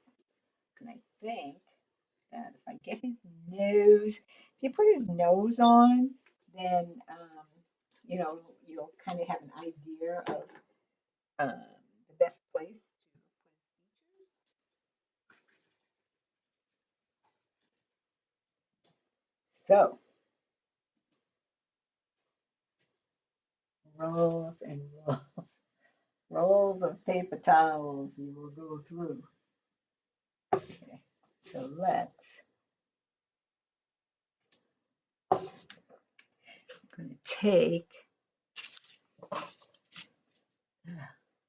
making a mess. All right, so I'm going to take some of this orange, okay, put it here. And it's kind of a dark orange, so I'm going to just add some yellow to this little corner over here. Okay, and that's a little bit more carrot color. So I want to put his nose in. Okay, and at this point in time, it's more important that you kind of get the nose in the right place so that we can put the other cool stuff going on around him. So you know, even though it might need a little work, just kind of get the nose in there and try and get it in the right place. Okay, so that'd be him. I'm gonna clean off my brush like so, and I'm going to see, maybe. All right, so I want to kind of figure out um, where the highlights go again. Okay, so I'm going to take my smaller brush and I'm going in just the white here. And I want to create some highlight. Okay, so there's a little bit of highlight around that carroty nose, certainly, and on his cheek because he's smiling. So we want to get some light there and some light here. Okay, so just for now, just give yourself some indications of where those things are going to go. Comes down like this. And around his little chinny chin chin.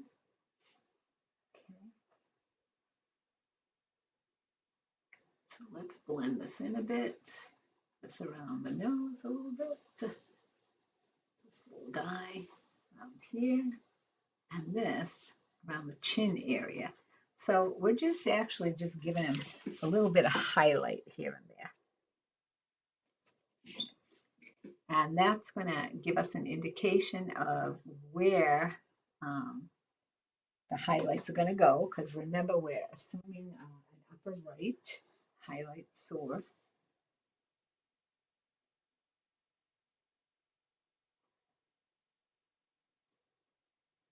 Okay.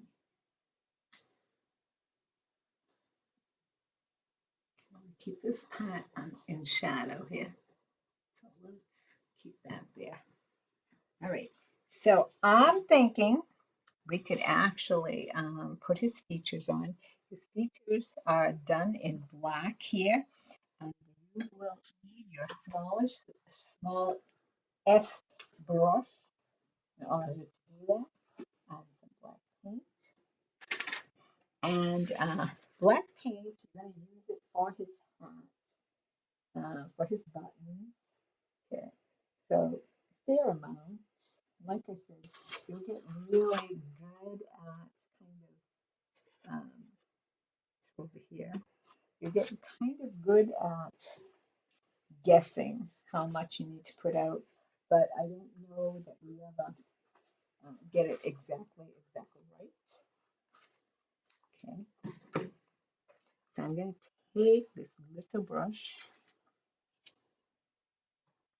and put in his eyes.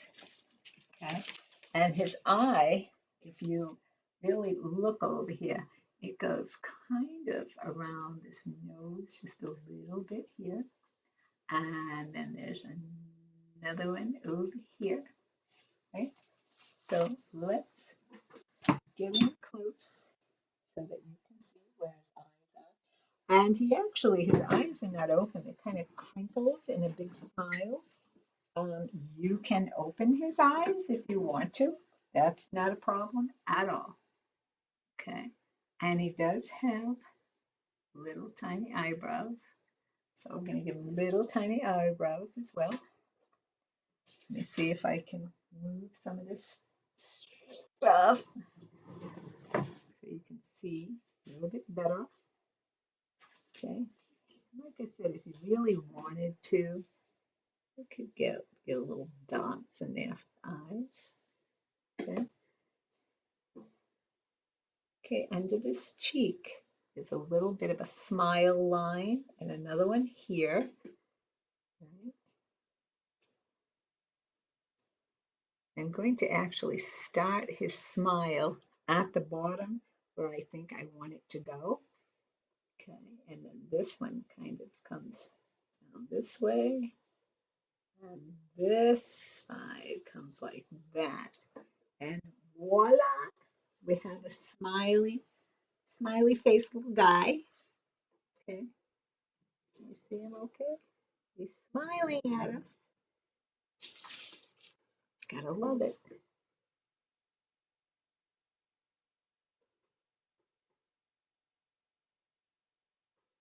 Okay, so now, well, we have our black out.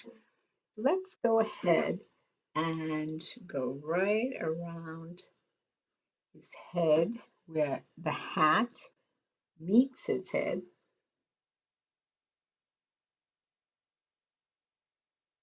Okay, it's going to be a little bit of shadow under there. Okay, and this, we're really happy to have our guidelines still showing.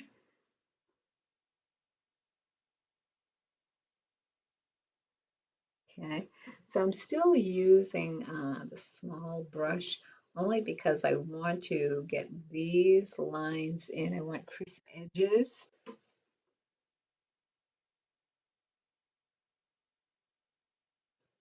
So I'm going to use small brush here. It has a little bit of an ear muff showing right there. So let's keep that in there.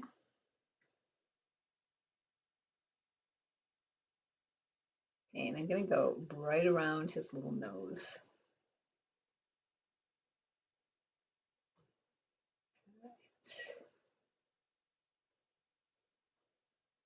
Okay. And here's another ear muff right over here.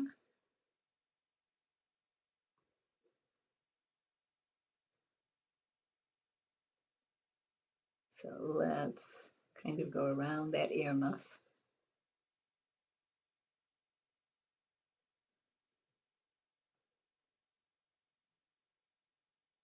Okay, still using the small brush again because it just gives me more control over the area.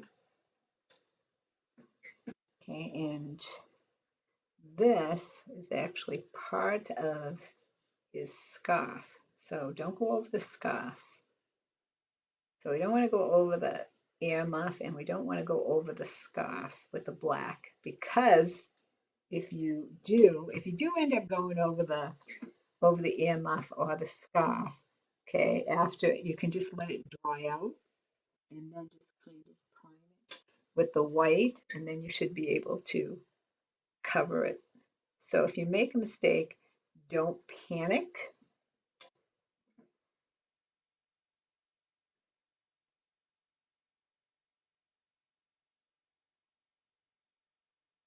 Okay.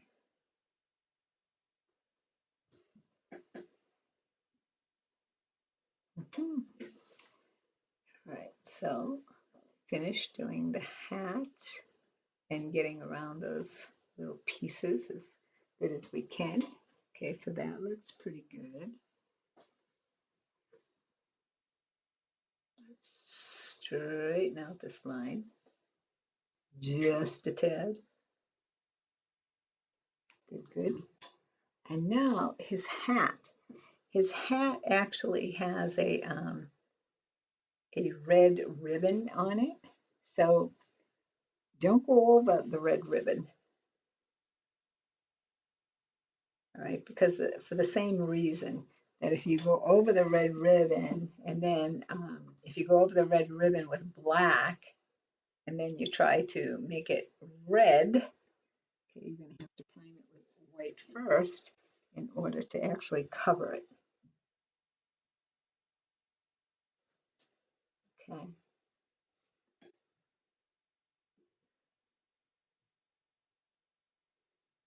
This is hats. This is a really, really fun piece. Um, if you find it's a this is a relatively long tutorial, which is okay.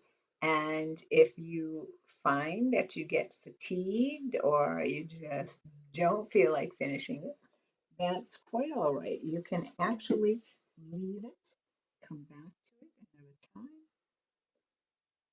It's quite all right. So let's take a look at him. He's looking pretty cool. Okay, I'm gonna go ahead and do his buttons, his coal buttons. So his biggest button is probably here. Okay, so I'm gonna, here's his scarf. Here's his scarf. So, and it kind of goes under his nose, but it's kind of right there. And then he has another one kind of right here. And then the biggest one is kind of right here. So you can guess, right? Doesn't have to, doesn't, it doesn't have to look exactly like this. As a matter of fact, it's better if it doesn't. It's better if it looks like your own picture. So I am going to put in this and this, that, and then the biggest one on the bottom. Okay, and I didn't make them perfect circle type things because, you know, they're cold and they can look a little mushy.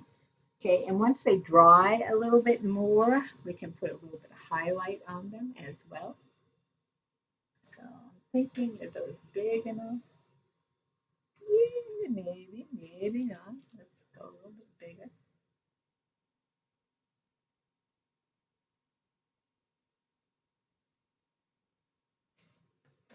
So what do you think? Good, yeah? Yeah. Okay, so now that his face is a little bit drier, let's go ahead and he has lots of highlight on the side of his body, but his face is still on the dark side. Okay, so let's go ahead. I'm going to just dip into my white just a little bit. And I'm going to go ahead and make this cheek a little bit whiter here. Give a little highlight.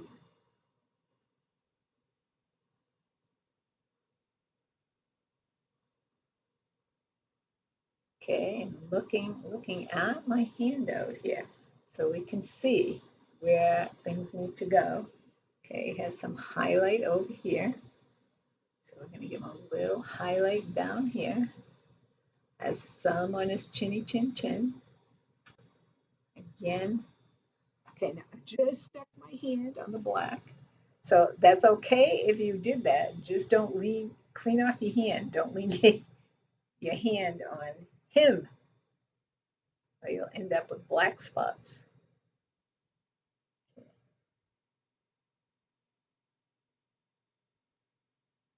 Okay, let's give him a little bit of highlight over here, I think. A little bit under here, I think. Okay, so he can get a little bit of light going on in his face.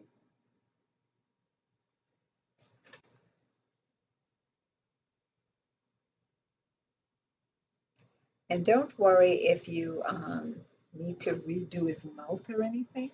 It's more important that you get the highlights kind of in the right place.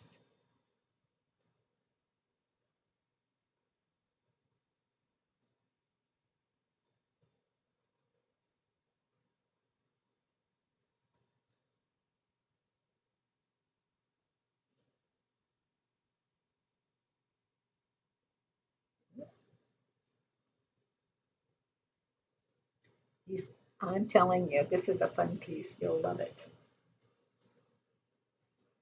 You'll be loving it. Yeah.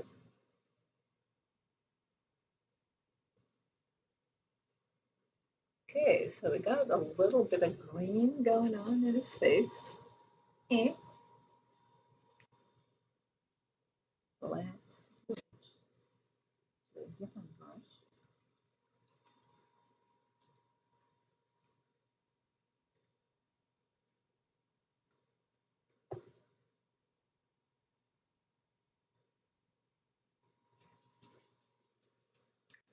So I've got just a bigger brush here. I want to try and blend this a little bit more so his face looks a little bit more fun.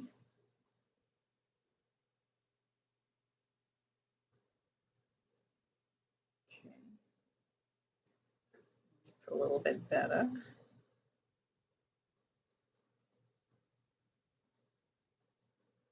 This brush has sparkles on it too. I think all my brushes sparkle. My students make fun. They go, oh, we leave, we come here, and when we leave, we are sparkling. I say, that's a good thing.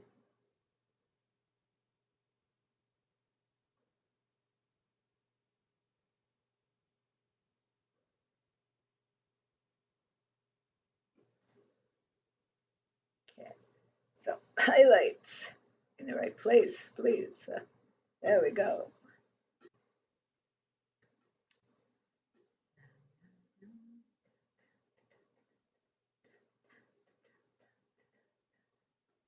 Okay, so now he's getting some decent highlight going on in his little face. Let's hold for a second. Okay, so we kind of want to just like blend out all of this on his face, but we want to have the highlight on the face as well. Okay, so we kind of end up with that. Um, so I took my rings off and washed my hands a little bit, and I forgot to take my jewelry off. The last time I brought my rings into the jewelers because they kind of check the prongs and stuff for you. It was like, so what have you been, been doing with these rings, Joe? And I'm like, well, I was painting, I was doing this, I was doing that. So he actually looked at me and said, well, he said, I'm not sure. He said, I'm going to be able to clean these properly. We're going to have to send them out. So I said, okay. So he actually sent them out to be deep cleaned. So I have been trying to remember to remove them. Sometimes I do, and sometimes I don't. What can I say? What? Okay, so we want to, I'm looking at this little piece down here, and I just want to kind of fix it before I forget it. Okay, so I just wanted to make that a little bit whiter, a little bit smoother into here. Oh, okay, you can't see that. Okay, so it's this little guy down here that I wanted to kind of smooth out some of my strokes down here. Okay, I'm done with that. All right, so I'm going to put that back in the water. I'm going to take my small brush once again and we're gonna kind of work on that little nose again. So I have the orange here and my small brush, and let's go over the nose because we just kind of put in an indication of where it should go. All right, so now we want to make sure that the little carrot nose looks like a carrot nose. I'm actually going to take some brown, okay, and mix it in just a little bit with this orange so that I can, it's the same orange, it's a shade darker so that I can get a little bit of shadow under this little nose. A little bit of shadow under there and maybe even a little shadow under here, under this part. Let's go closer, closer, closer, closer. So I put some shadow around this part of the nose, and then this brownish orangey I'm putting at the bottom of the nose. And what that does for the picture is it just makes the nose look a little bit more 3D. And if you wanted to, you could even put in some little carrot lines if you wanted to. Okay, there we go. Because we're actually going to take a little bit of white. Okay, if you look at this handout, see where my white is at. I have white everywhere. Okay, so I'm going to dip into this white a little bit. Okay, and I'm actually going to dab it along the top of his nose. And what that does for him is it makes it look like he has snow on his nose. Okay, so a little bit of snow got on his little nose here. Nose, no snow on the nose. Okay, so that's that. We're also going to put some on the hat, but let's hold off on that until we get the red stripe on. Here's some snow. Snow on the nose. I love it. Okay, so let's go to our red and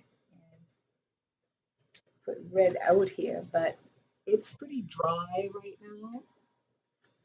Okay, so like I say, the paints dry out relatively fast. So this red is pretty dry. I'm going to go ahead and put some new red paint out.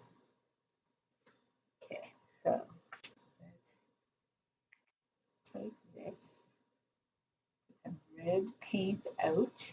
And I actually, I'm going to put quite a bit of red paint out because beside doing his hat, the work on his hat, his scarf is also red. And we gave him mittens, which I think the mittens will make those babies green because we have lots of green paint.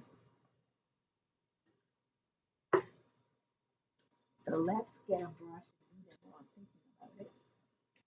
Okay, so I'm taking a relatively small brush. Okay, and see, here's his little glove right here. Now, like I said, he only has one arm, the other arm is on the other side of his body, but I thought I wanted to put it in anywho. So I'm taking just my green and giving him a mitten. Here's a thumb.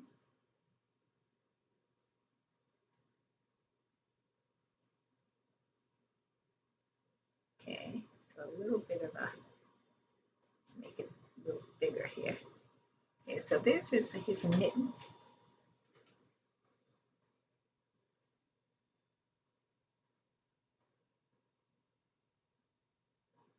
Okay, and then the other one over here, kind of made up for him. There's the thumb. Here's the mitten part. Okay.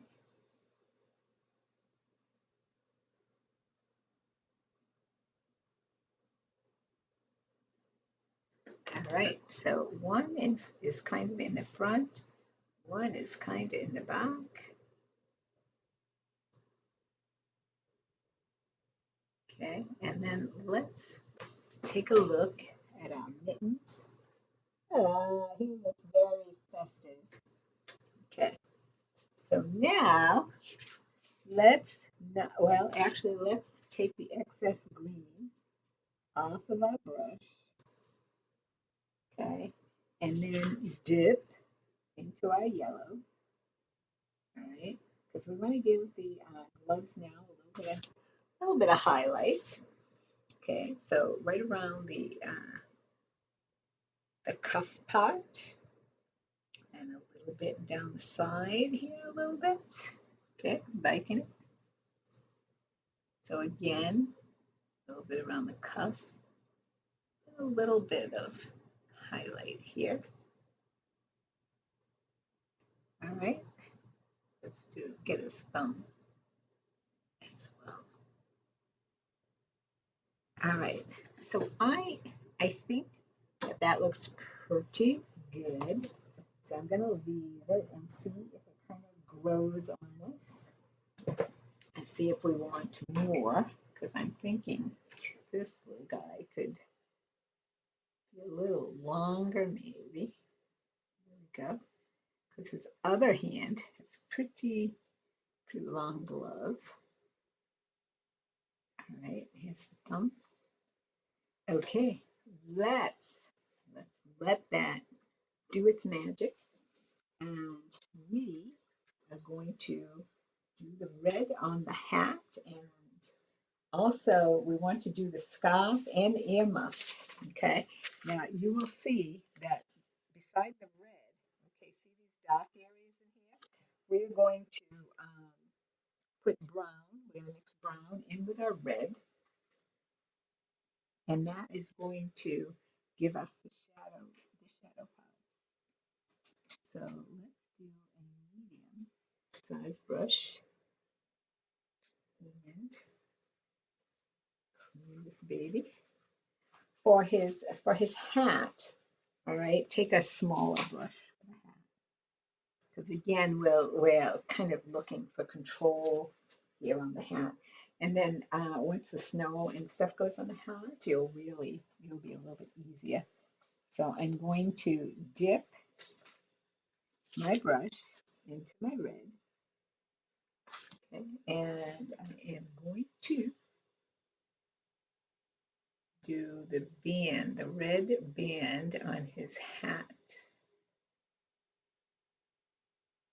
Okay, and we're looking for nice smooth lines here, kids.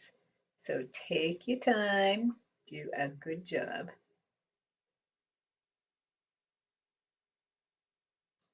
We have older kids, younger kids. I put a little red in his nose just because I want to. Okay, so we're going to let that red band sit for a few seconds, and then we will go ahead and put another coat on it. So let's pick up some more red and do this earmuff. Okay, so this earmuff is kind of an oval sitting kind of on the side of his face here. Okay, and same thing. Let's let it sit for a second, and then we'll give it a second coat. Now, if you look at your handout, way over here, there's just a hint of the other earmuff. Put that in because you'll be surprised what just a little pop of color will do over there.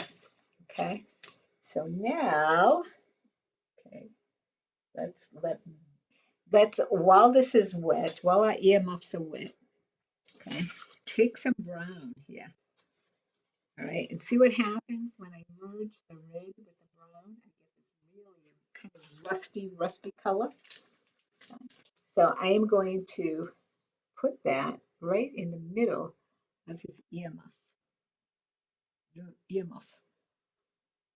Okay, so this is going to give us a little bit of shadow and give his earmuffs a little bit of depth. Okay. Okay, now this is actually going on his scarf as well. Have all this cool stuff going on in the scarf. Okay, so this is kind of a really rusty color here. So I'm gonna switch back to the bigger brush. See, and it's actually not the big brush. It's bigger than the one we were using. However, it's more of a medium. So I'm gonna go into my red and do the knot here. I'm going to get the scarf in here. And if you need the smaller brush for this, go ahead and do it. Use the smaller brush because I'm probably going to switch the smaller brush to do that, but you can get these in. Get these in pretty easily. Okay, And I'm going to extend this, make it even longer than our guidelines. Okay, here's one.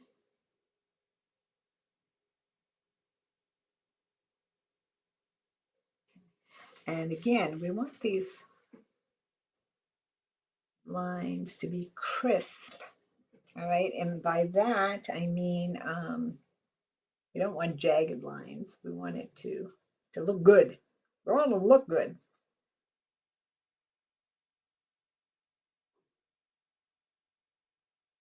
All right, so now I'm going to, once again, take the brown, mix it with the red, okay?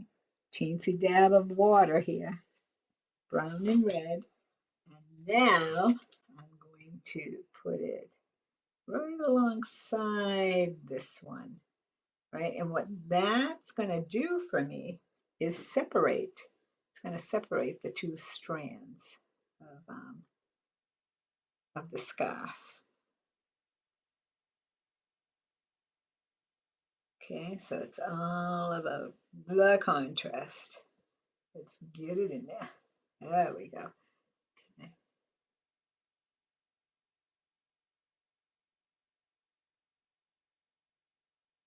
All right, let's get some more down here.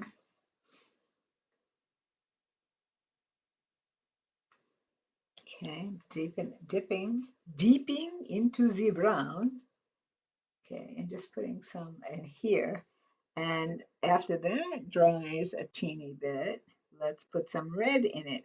But don't put the red, don't put the bright red up against the other strand, the other part of the scarf, or else you will lose the definition of it. You won't be able to tell where one ends and the other one begins. Okay, so see, can you see that? See where the dark is over there? You want to be able to tell the difference between those scarves. Okay, I'm going to dip into my brownish red again. Okay, and do some over here as well. Okay, switch to your smaller brush and let's finish doing this scarf over here. All right, let's round these edges just a little.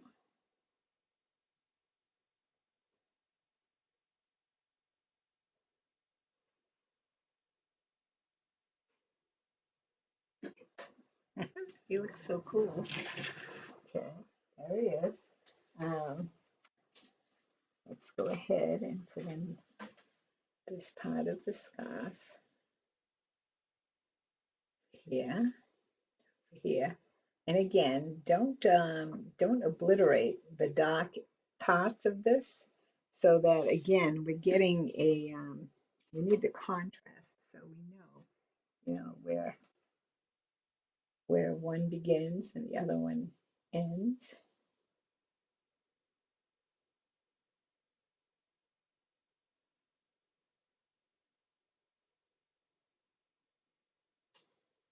Okay, I'm going to make this scarf teens a bit thicker down here.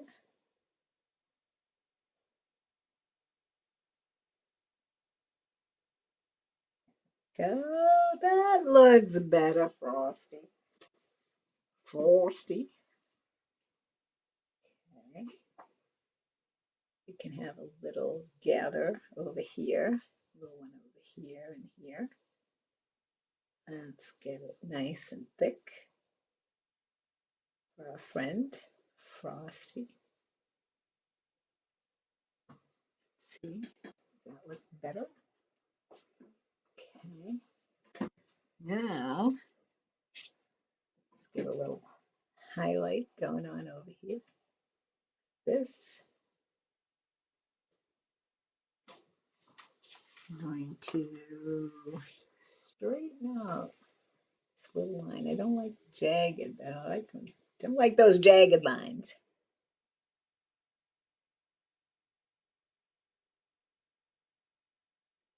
Let's get another little fold going on over here.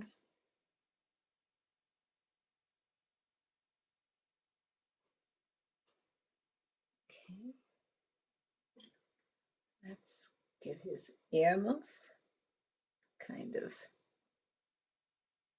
straightened out a little bit. We want the shadow to be on this side of the earmuff. Okay, the side from the away from the highlight. We're assuming upper right light source. Okay, so that means this part of the earmuff will be brighter than that. Than this part right here. See that? Okay, and that gives our earmuff a little bit more texture as well. Okay, so let's give these guys a little texture too. Give them some bumps. I want some bumps.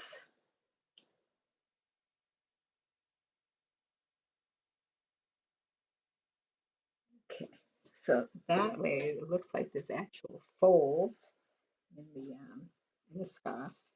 Right, and then I'm going to take this brownish red again.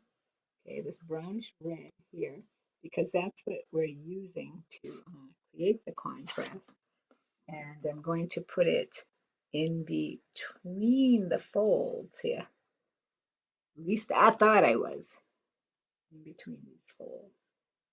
Okay, so I have to let that dry a little bit more, maybe.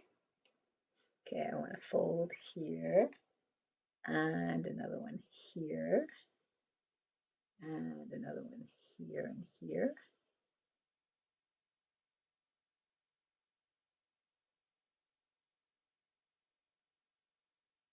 Okay.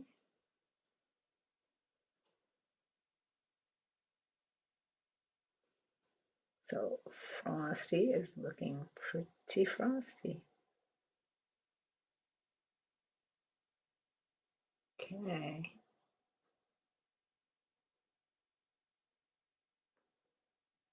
Okay, we can get some deeper folds in here. We try hard. Okay, because after this kind of dries out a little bit, we can, it's easier to get some of the deeper folds in.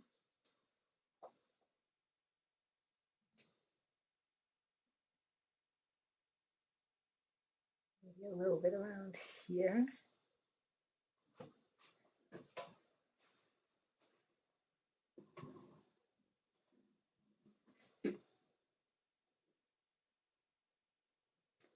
So we got a little bit of a straggle here. Let's unstraggle you. There we go.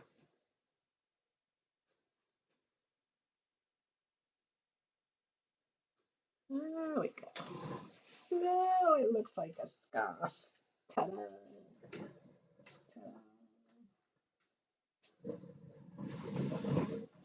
Okay, so what do we need? Of course, we need fringes. Okay, so fringes, we're just going to pull some down like this. Little fringes.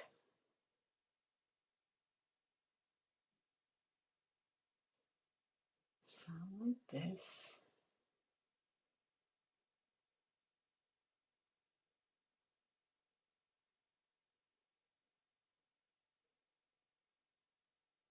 Okay.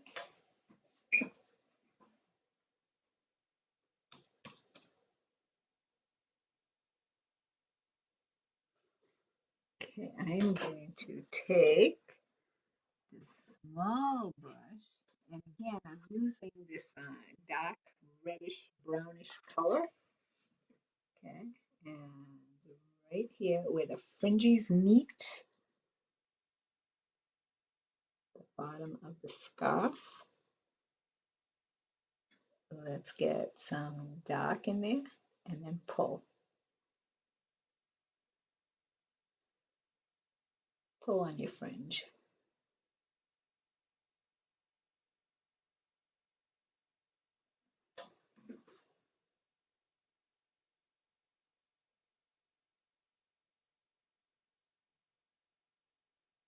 Now we go. Okay, I'm going to take the even smaller brush. And actually, I think it just has water on it. Let's do a little bit of Daka Daka.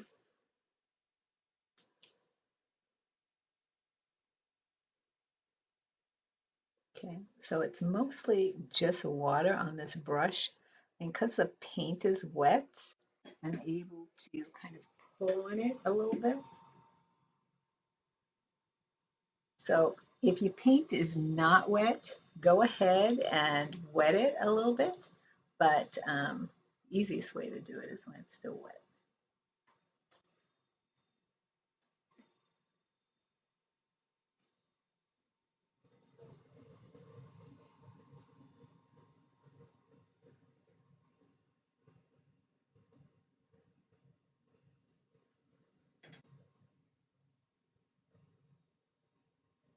Okay, I'm dipping into the bright red at this point, just getting it kind of loosened on my brush, and again, just kind of pulling.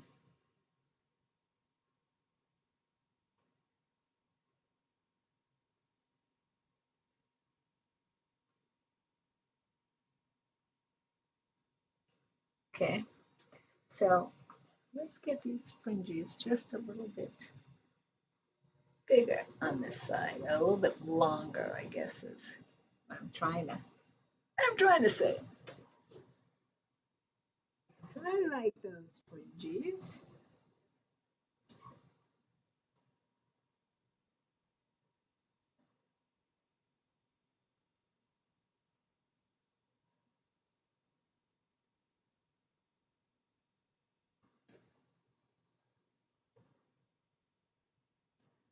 We've got fringes.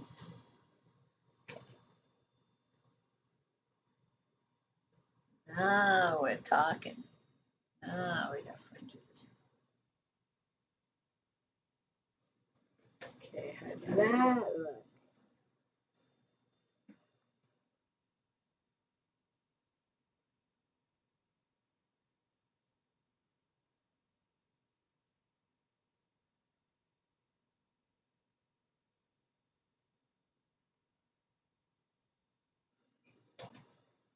So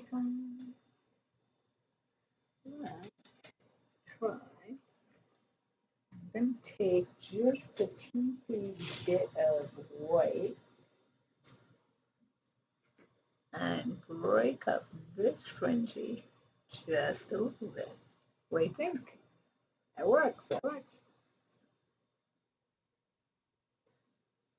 Okay, now let's get and put, I'm going to dip into my white with this very small brush, the smallest one that you have. And I'm going to put a little bit of snow or highlight on each one of these. Just kind of pull it along. There's a little bit of highlight on his earmuff and on some of the folds here, and also on some of the folds here. But I'm going to leave them, I'm going to work just along the fold, the separation of the two pieces, and then maybe a little bit over there. And then maybe a tad. And so many dishes here. It's like, all right, where are they?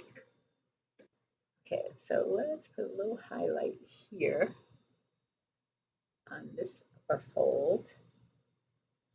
And this one over here. Okay.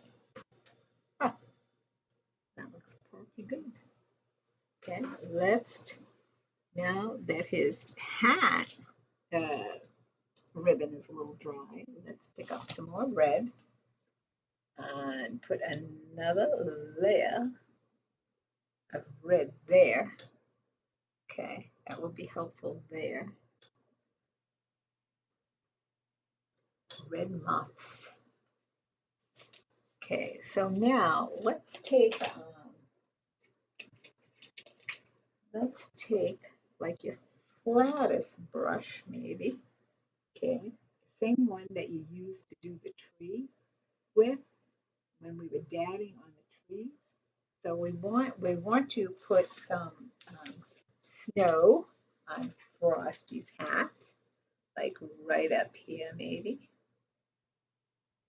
Okay, just a little bit of snow kind of dribbled on his hat. And actually along the rim of this hat, there is some snow going on over here. Okay, which looks kind of cool.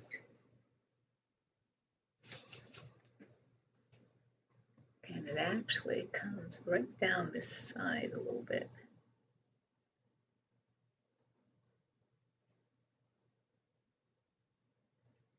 Give Frosty's hat some snow. There we go. I'm going to put some more on his little nose, right there.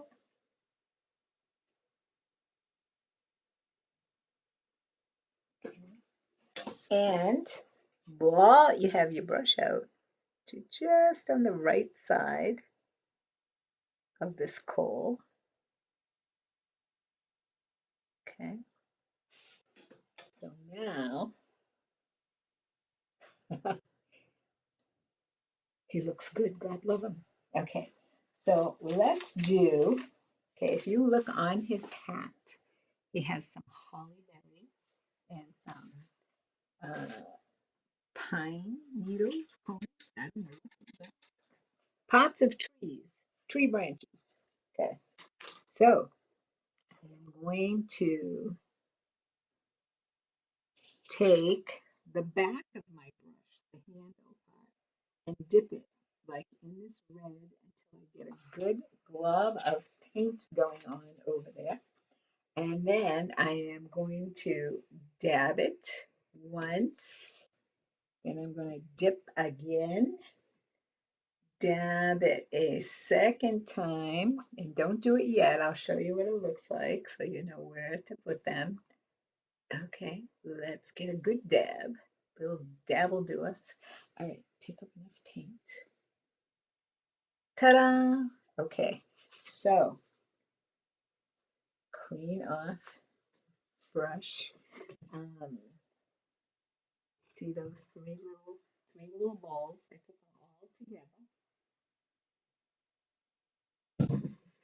Okay, I'm going to take my small brush and do my brownish reddish color yet again in here. Okay, and get it on the brush. And I'm going to try to separate the three little balls just a little bit by putting some dark on them. Now I don't know how good you can actually see that, but that's okay either way. So now we're going to take our green, okay, we're going to dip in our green here, small brush once again.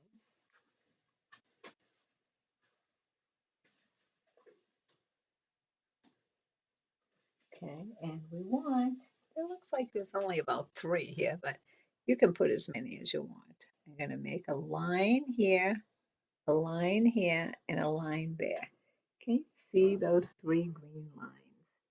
See them right there. Okay, so now let's take, we're going to need some more brown here, Joan. Okay, here's some brown. Brown and green, okay, because we're making a dark green. So I have some brown here, and I have some green here. Okay. And now I'm going to go ahead and make these little ferns, just kind of pulling on the brush a little bit. Let me see if I can get a little bit closer, closer. Okay, so I'm just pulling on those from those little bit. Let's see if I can get a little bit more paint going on over here. Okay, so off that midline, I'm just pulling paint. Okay.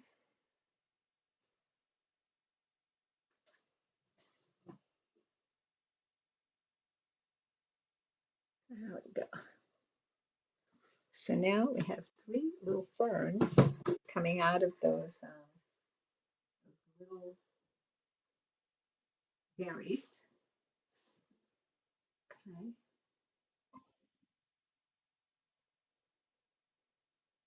So actually, all I'm doing with them is going over them again, the green. So they look nice and holly-like green, kind of brownish here. That's okay. Okay, so hopefully you can see that okay.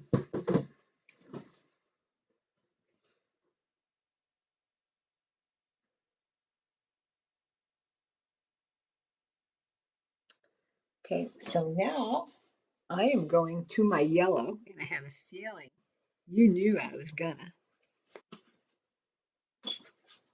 Okay, so I'm going into the yellow here and making the paint as loose as I can. And then I'm just doing the same thing over again. I'm just pulling.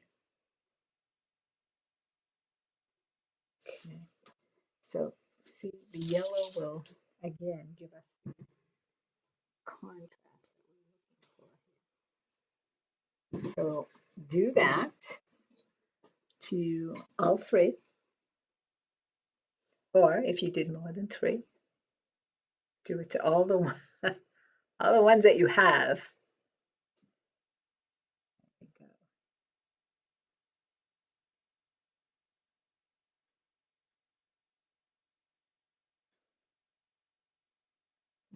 Okay, there we have it.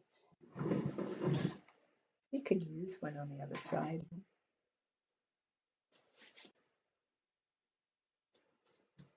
I think I want to put one right here.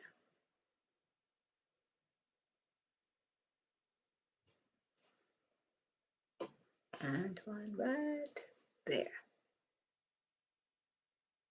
Okay, so I'm actually just deviating a little bit and putting some, I just really like them. And I like how they look on his hat. So I just put in a few more because I am the creator. And I will show you what I've done. I've gotten red on it. Okay, so let's do this one.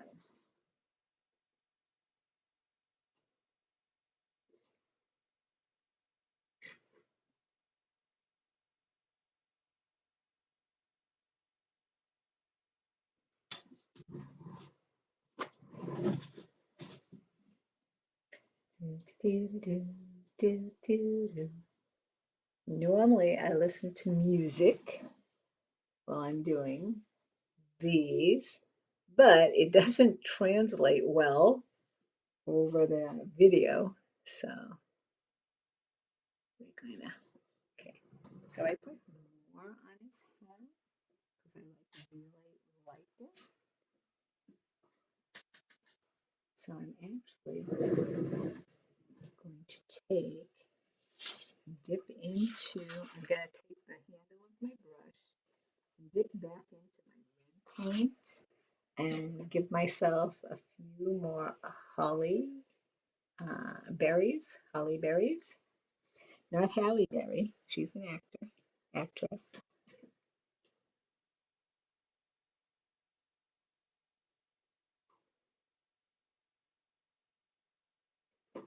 Okay, one of my little berries looks like it's not completely round. So we're gonna fix it and make it round. Ta-da!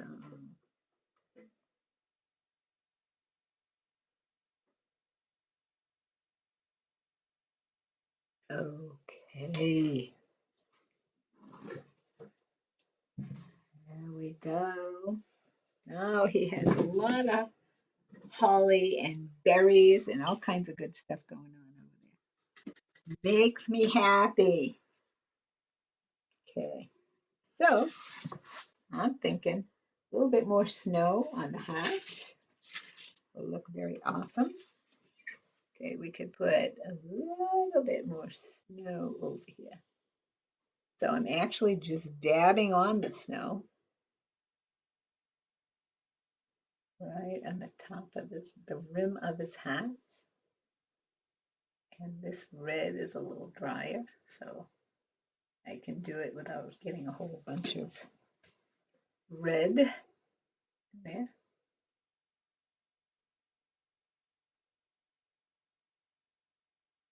There he goes.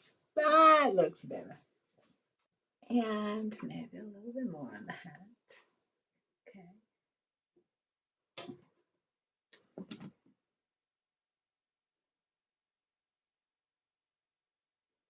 Right on the top. Right on the top. Okay.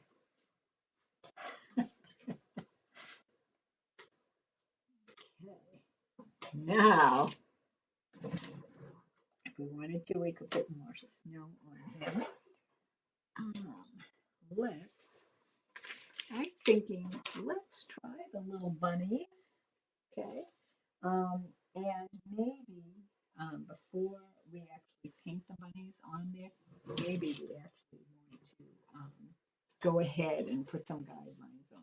Okay, so you don't need to put the bunnies on. If you don't want to put the bunnies on, don't put them on. While I'm thinking of it, I'm going to take this, I'm going to dip into my white and top top dot some of these Christmas lights. Okay, and you can actually make little snowflakes too.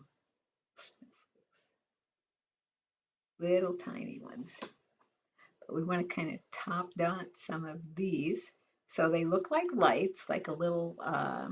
Some even the lights have little highlights in them, so that makes them look real. Makes them look real, real. Okay. Now they kind of look like lights. All right, so let's go ahead and get our drawing pencil back out. Okay.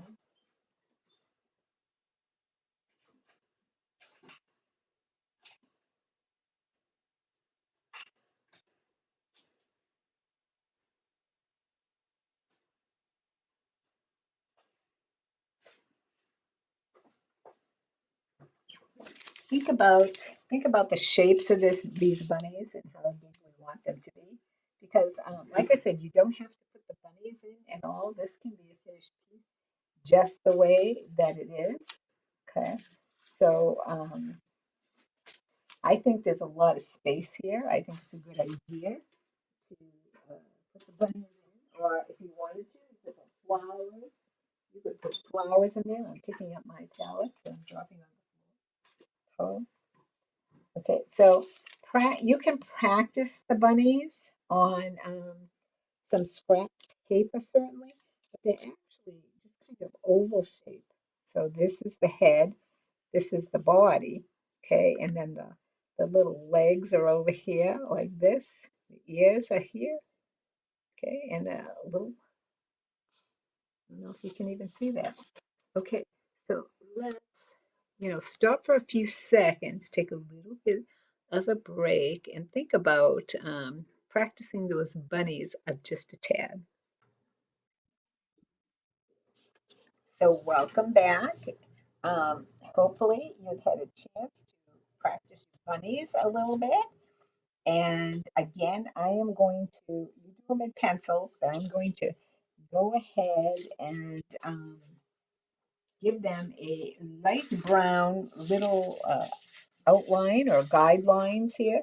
So I'm taking my brown and I'm really watering down that paint because I want it to just totally be guidelines. And I'm going to start with this little guy right here. So again, have it nearby if you need it nearby. And it's a good idea to have it nearby. But let's go ahead and put in his little bod. Okay, little face here.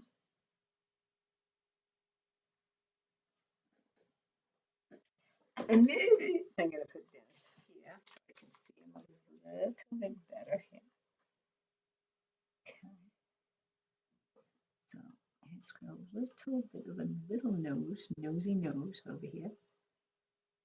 Let's go down here. This, and then his body comes here. And we're going to put in this little front paw. Okay, so I don't know. Let's see, I think you can see where we're going here.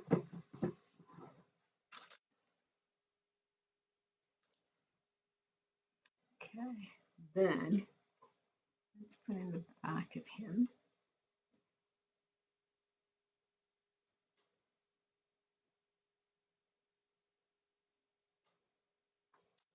Little tail. It's going to go right about here.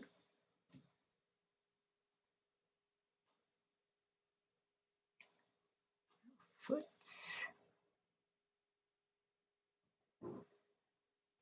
This one's here.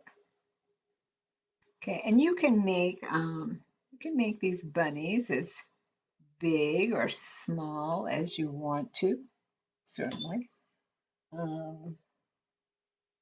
Mine are going to be a little on the small side, I think.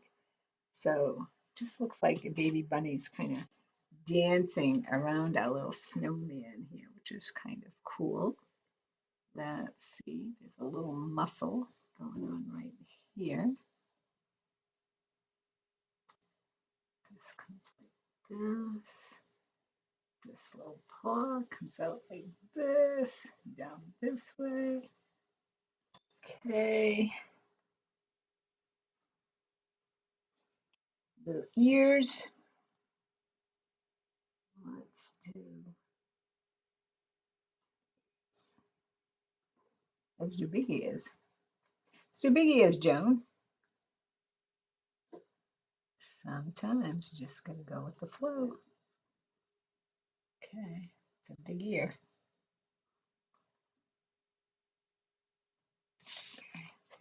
This is my little bunny, and I actually have a little cotton swab here. A little cotton swab.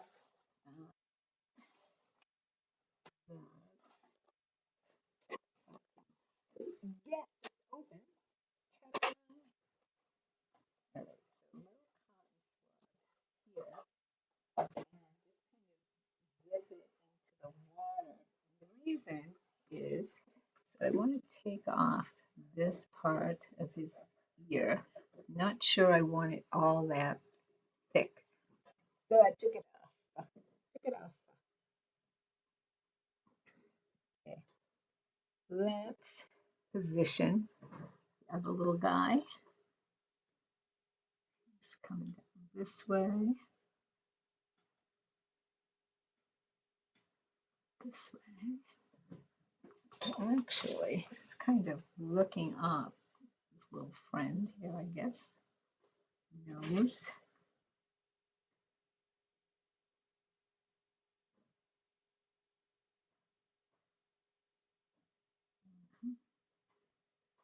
Little tiny paws.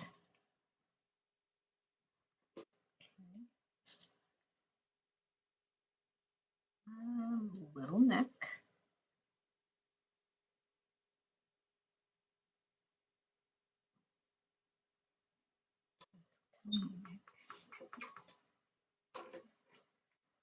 Let's give him, let's fix this just a little bit here. There we go. His tail, I think. Put it right about there.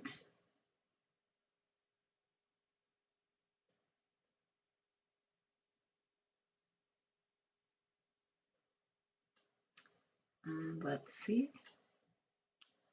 little feet.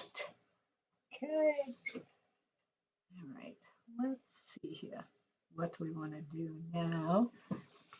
So now we kind of have bunnies, little bunnies here. Okay. And if the bunnies are too hard, don't do them. That would be okay. Okay.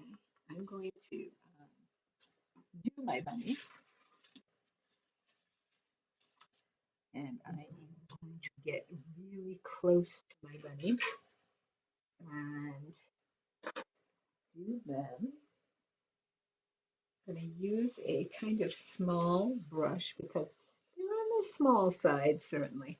And I'm going to have my, I'm going to use the brown, the white, and the black. Okay, so I'm going to kind of keep those nearby. And I'm going to definitely start with the brown. Okay, and do the top of his head, brown. Going to dip into the white just a tad and give him just a teensy bit of highlight here. Okay, maybe on some of his ear. And then going back to the brown, if I can find it. There it is.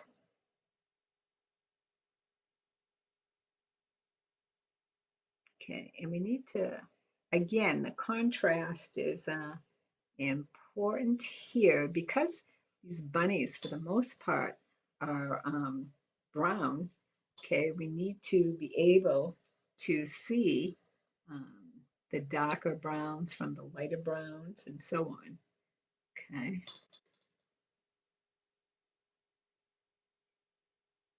And also, you don't want to rush your work. Like I have, so I have been, I started this probably, see, about 5:30. It's about, maybe I said it's, no, I think it was 5:30. So it's almost 10 o'clock now. So what I'm getting at is that it takes a while. Don't rush your work. Okay, you're better off doing it in um, one or two sittings. And I did take a little bit of a comfort break, if you will. Um, so don't be afraid to, you don't have to do it all at once. As a matter of fact, you know what I think is cool about some of these is that people are kind of getting together with their friends and doing like their own little paint night type thing. So I think that's extremely cool and absolutely do that. Sure. So let's get these bunnies and take your time is kind of what I'm wanting to say. Doesn't have to be done all at once. Okay, so a little bit of white as I go along so I know where we obviously want the highlights to be, again, reflective of where the moon is.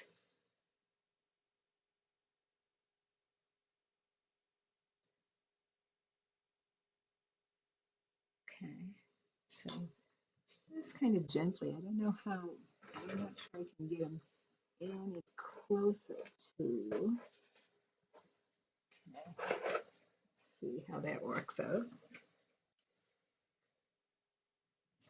And get him a little closer. All right, so he has, like I said, he's mostly different shades of brown.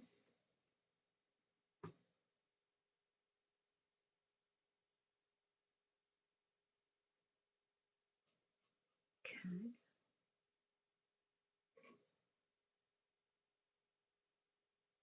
go. Little body.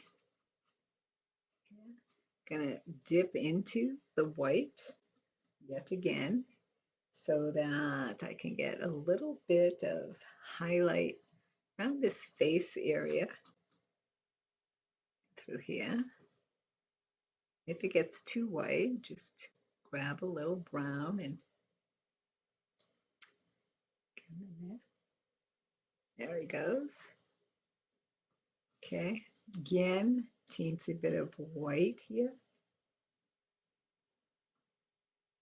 And give him a little bit of highlight over here, a little bit over here. Okay, he's definitely gonna want a fluffy little tail.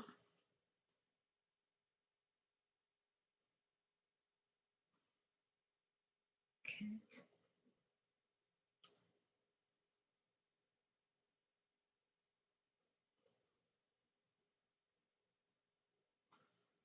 Let's get a little paw down here. So as long as, you get the shapes in right, and then you kind of look at it to see where the highlights are going.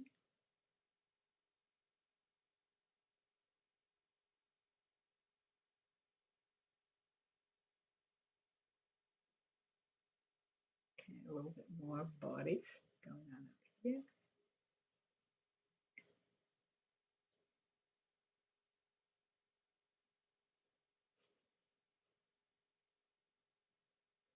Just a little paw up here.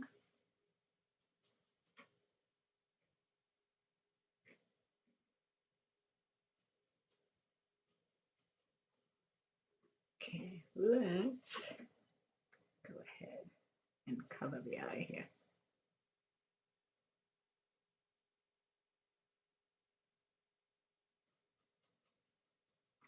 That little bunny is coming to life. Don't you just love it?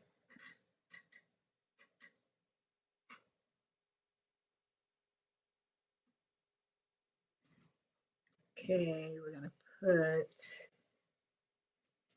a little bit of white on this little paw. Okay, and again, the highlight, on top of the paw gives us what we need. So our little bunny doesn't look flat.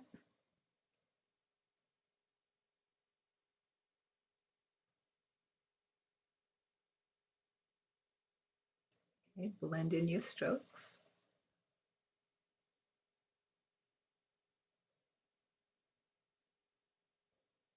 Little bunny tail.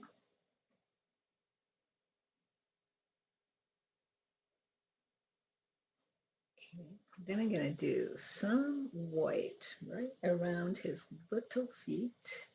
Yeah.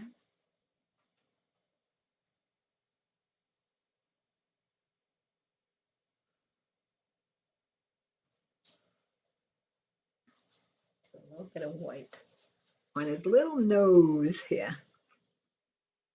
Just a little tiny bit. There we go.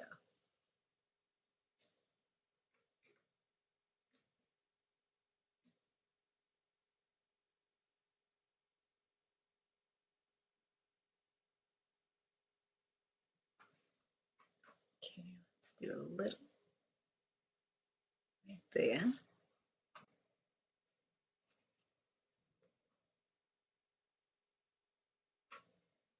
A little right there. So again, just kind of keeping in mind the fact that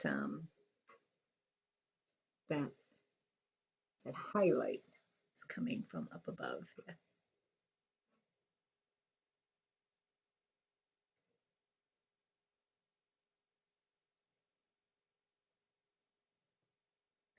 Okay, let's give a little shadow around here on this little muscle here.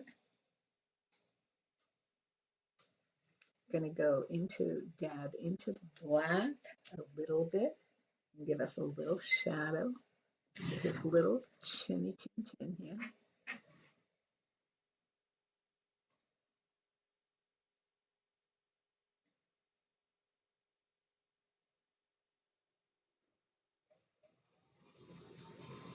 bit in the ears.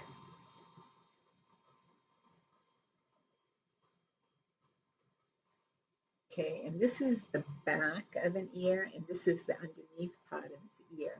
So though each ear is going to be treated differently.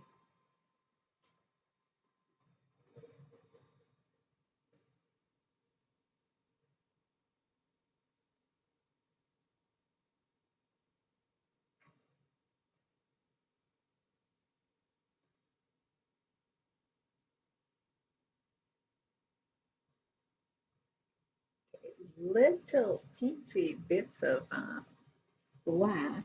I'm going to switch brushes to do that. Okay, so the smallest brush that you have, we'll put on the nails, the bunny's nails.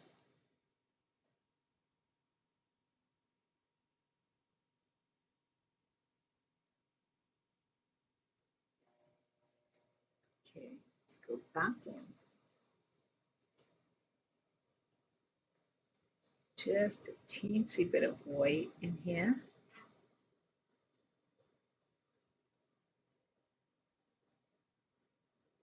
Okay, and that way you can see his little paws. Let's do these back paws.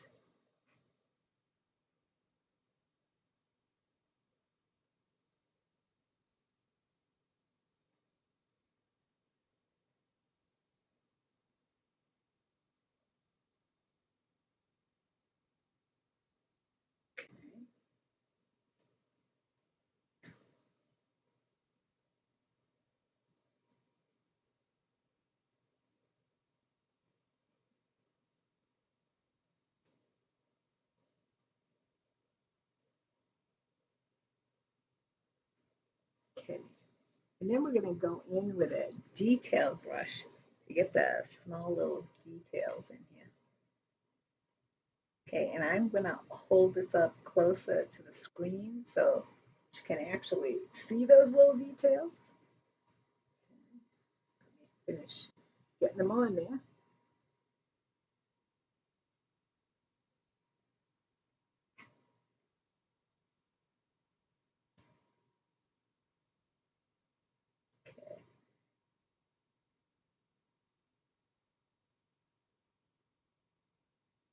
So these details on his paws will actually give him a little bit more definition as well. So he's going here, and then his little muscle goes up here.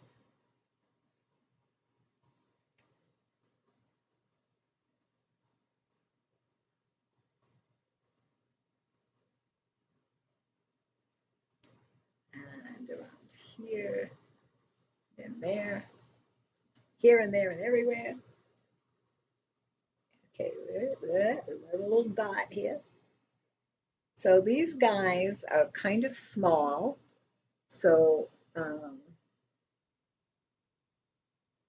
you want to really kind of take your time with them. I'm going to do a little dab of blackish brownish color on the heels, pads of the bunny. And also, let's do his eye. Okay, let's put in his little eye and his little nose now that I'm looking up it. His nose in and his eye.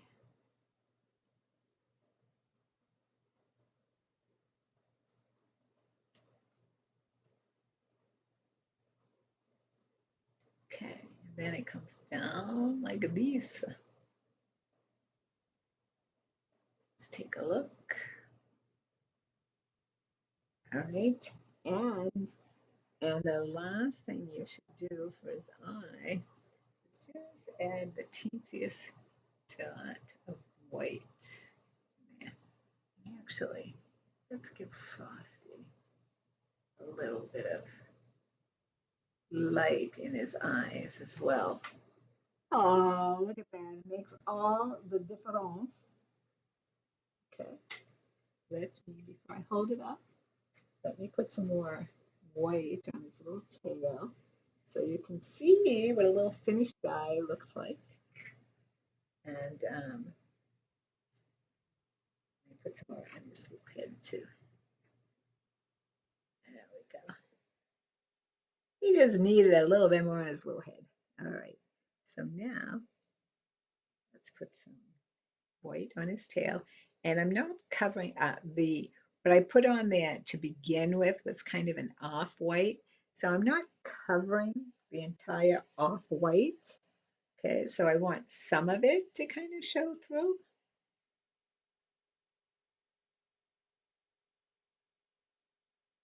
So a little bit on these paws here. Hold that thought. Maybe that brush.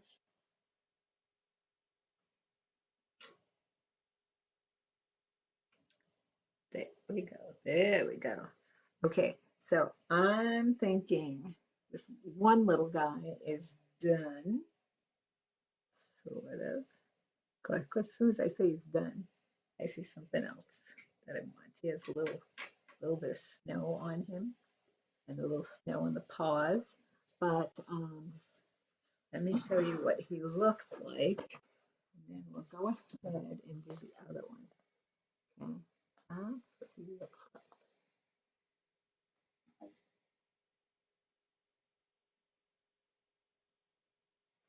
All right. So again, brown, black, white. Okay, that's what we're using for these little guys. And as I was holding this one up, I think he needs his foot to go this way a little bit more. As does this one. Okay, I'm liking it. All right, so let's go ahead and do the other little guy. All right, so again, using mostly the brown, obviously, but holding this close by so that I can kind of keep track of where the lights and darks are. Drinking the rest of my hot chocolate, which has tasted like cold chocolate milk the past 2 hours. And now it is gone. All right, brown. This little bunny.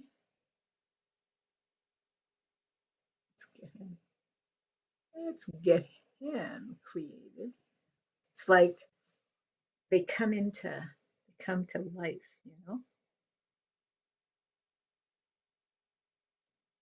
Take your time. Do a good job with these little bunny guys. Okay, so let's get you in here. There's a teensy, I'm going to add some black to the brown and do this side of his face. Okay, I don't know how to get any closer for you. I wonder, well, if I put it down lower, then my hand will be in your way, probably. Okay, so let's continue on.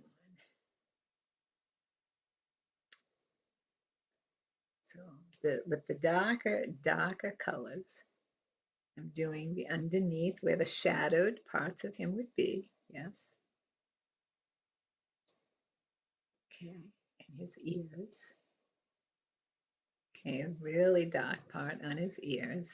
And again, on this side, we're seeing the inside of the ear, and the other ear is actually more the brown.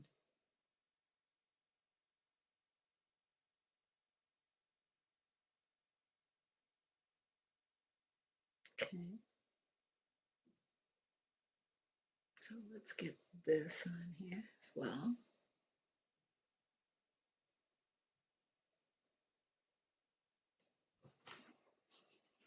Let's switch brushes here for a second. Okay, I'm going to pull in some of the white around here because I need a little bit of white on his ear. I can mix the white and the brown, and that will give me what I need for his ears. Ta-da! Okay, so let's do brown and white. Yeah. Okay, so let's do this white here like this. And come in through here, this ear actually comes right down into his little head. Okay, and this one is just on this side. And then comes out here. There we go. Now we're cooking. Okay, so this little body over here, right? This comes like this, and we have the dark on the bottom of the paw.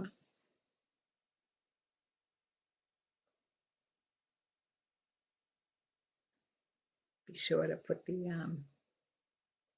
joints. We want to see these little joints in there.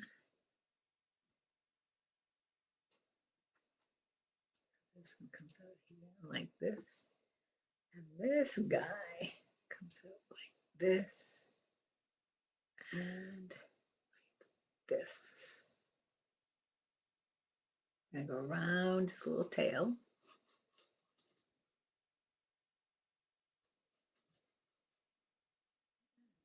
Get some color in here. Good. Let's get the foot, a little paw back here. Try to get the angle of the foot right.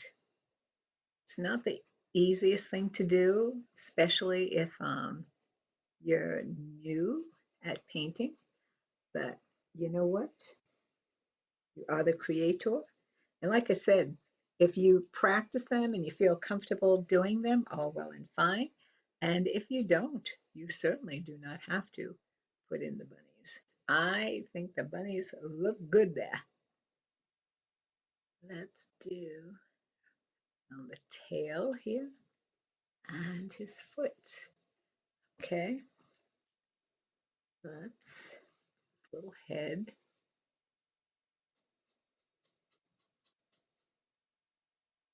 And again, at this point, with the shape of it is what's importante.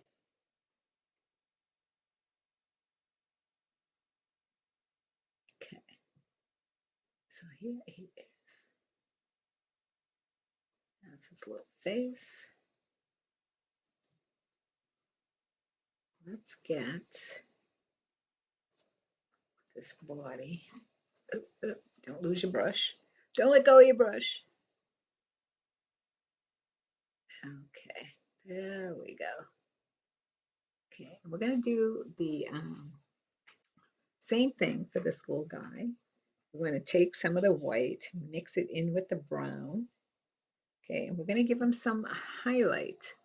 Okay, highlighting around the ears for sure.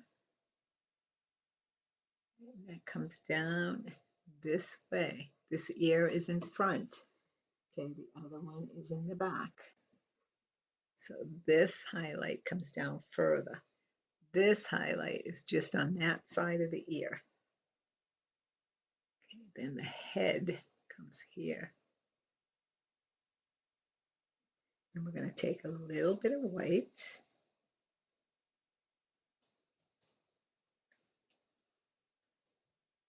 And put it right there. Okay. A little bit around the eye.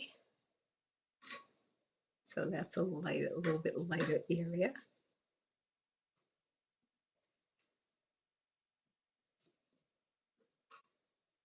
Okay, and a little bit lighter fur here and around here. Okay, this kind of creates the shape of the head here. The muscles here and here.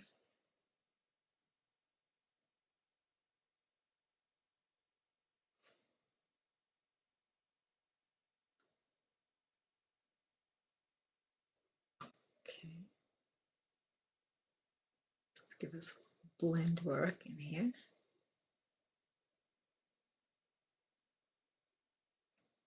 There we go.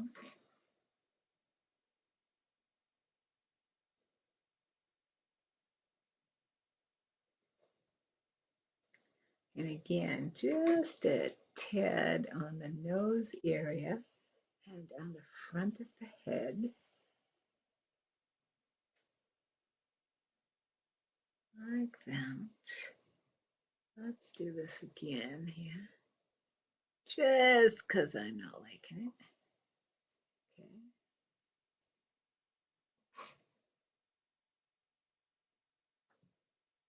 Let's do this. And let's bring some of that light color forward. There we go.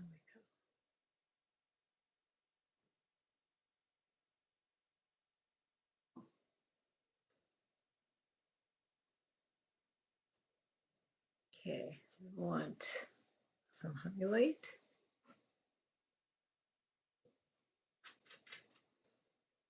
Right here. And again, you can have a little snow on him too.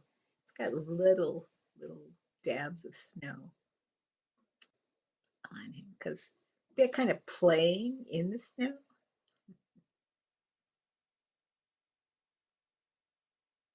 So just little light areas.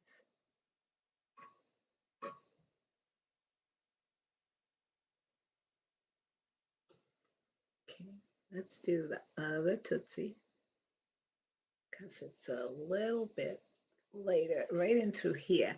If we give that foot a little bit of highlight, it gives it, again, it gives it a little bit more shape, definition. So this here, this comes around here, like so.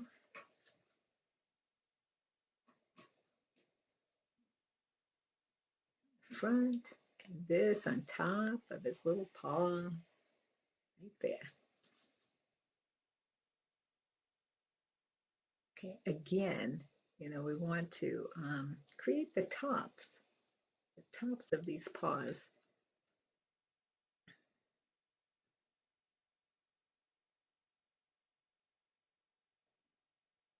So it actually comes all the way up, as does this one. Comes all the way here.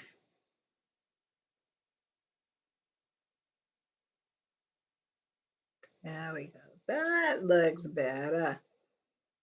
Ta-da. Let's give this, yeah.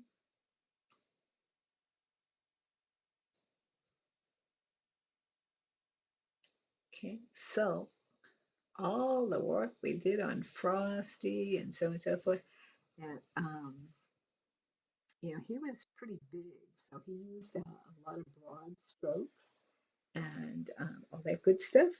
These little guys really require kind of a fine touch, if you will. Okay. And that's okay.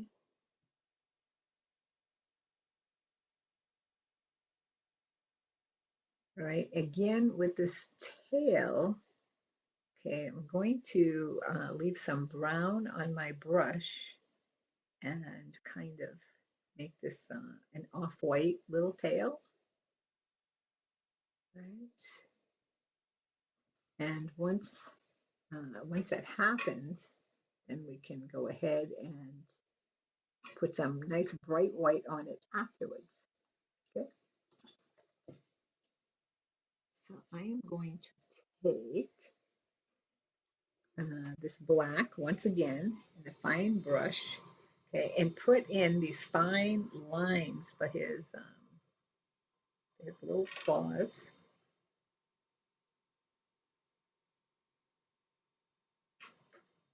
So, and if you see them, you will say, okay, those are his little tiny claws. Okay, let's darken some of the feet here, and also darken some of this area in here. Okay, let's do that. Also, I want to darken some in here, like this.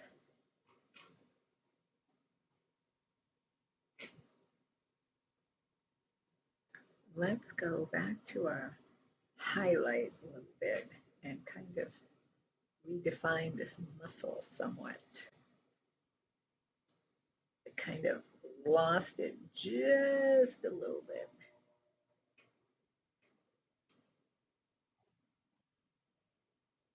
There we go. My computer's making funny noises at me. What does that mean? It's overworked? It's not overworked. Okay. So that's a little better here.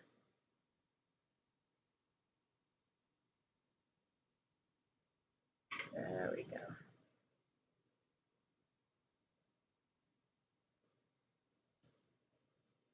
Oh, he's looking good.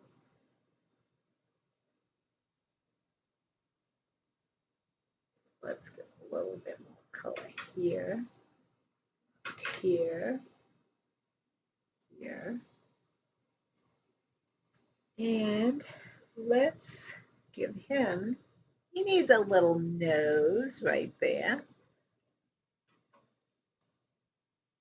Little tiny nose. And we're going to give him an eye as well. I'm kind of making funny here. Wait a minute, I can do it.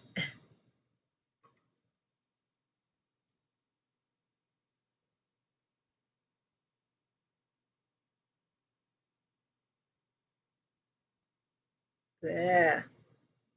I got an eyeball.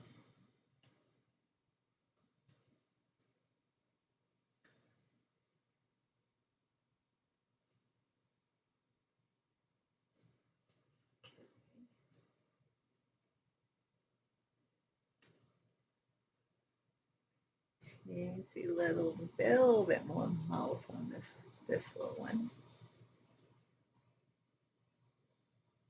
And here like this. Actually, this guy too could use a little bit of eyeshadow.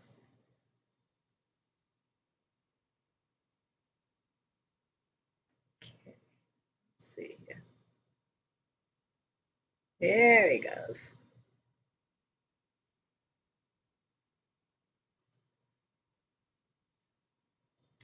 Now he looks better. Let's give him his little pupil here, just a little dab will do us. Nice, nice.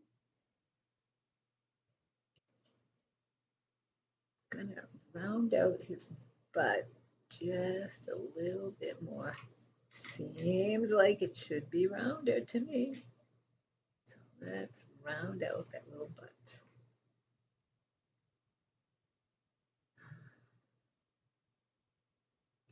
Foot comes all the way up here.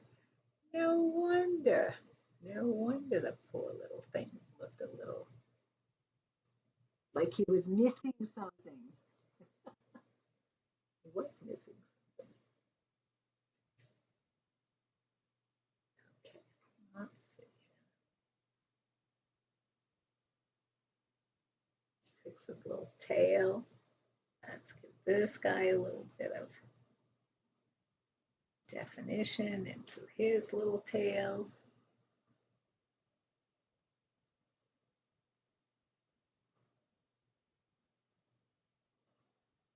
Voila.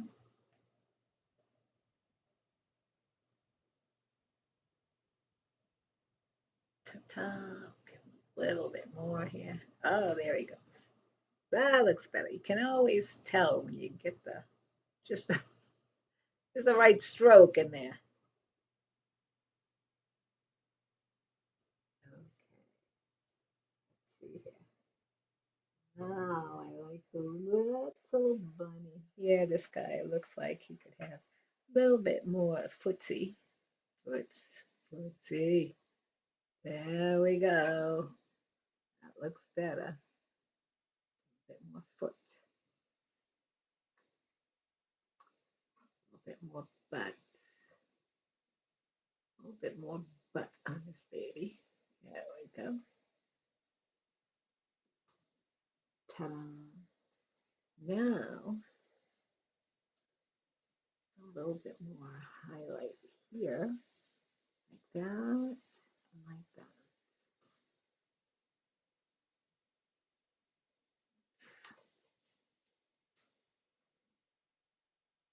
Get that in there.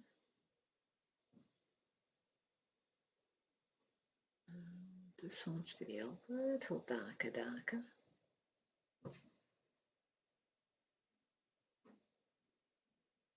we go. This is here, that's there. Let's give him a little bit more leg. Ta-da.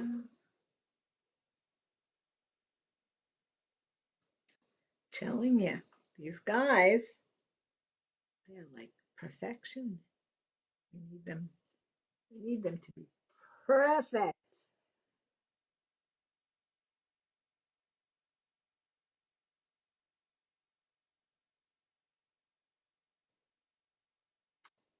I don't know, kind of like him just the way he is. What do you think? Wonder if his nose, if his bridge of his nose comes in. Maybe a tad too much. Let's see if we like it better this way. A little bit more paint on the brush. That part. Ta-da. Oh, that looks better. That looks better. Okay. Let's take a look. See what we got. Our little bunnies. What do you think? Little bunnies playing with our frosty friend. Okay. So this is a picture of our frosty friend. And this is the finished piece. Okay. What do you think? Well, I had a lot of fun doing him. I'm still pretty sure it's a him. And I hope you did also. Okay. So he is, it's very exciting. Let's see here. Did you see that go flying somewhere? I think there's an orb in my room. Either that or my hair's flying around. It could be either one. But anywho, okay, this is our picture finish.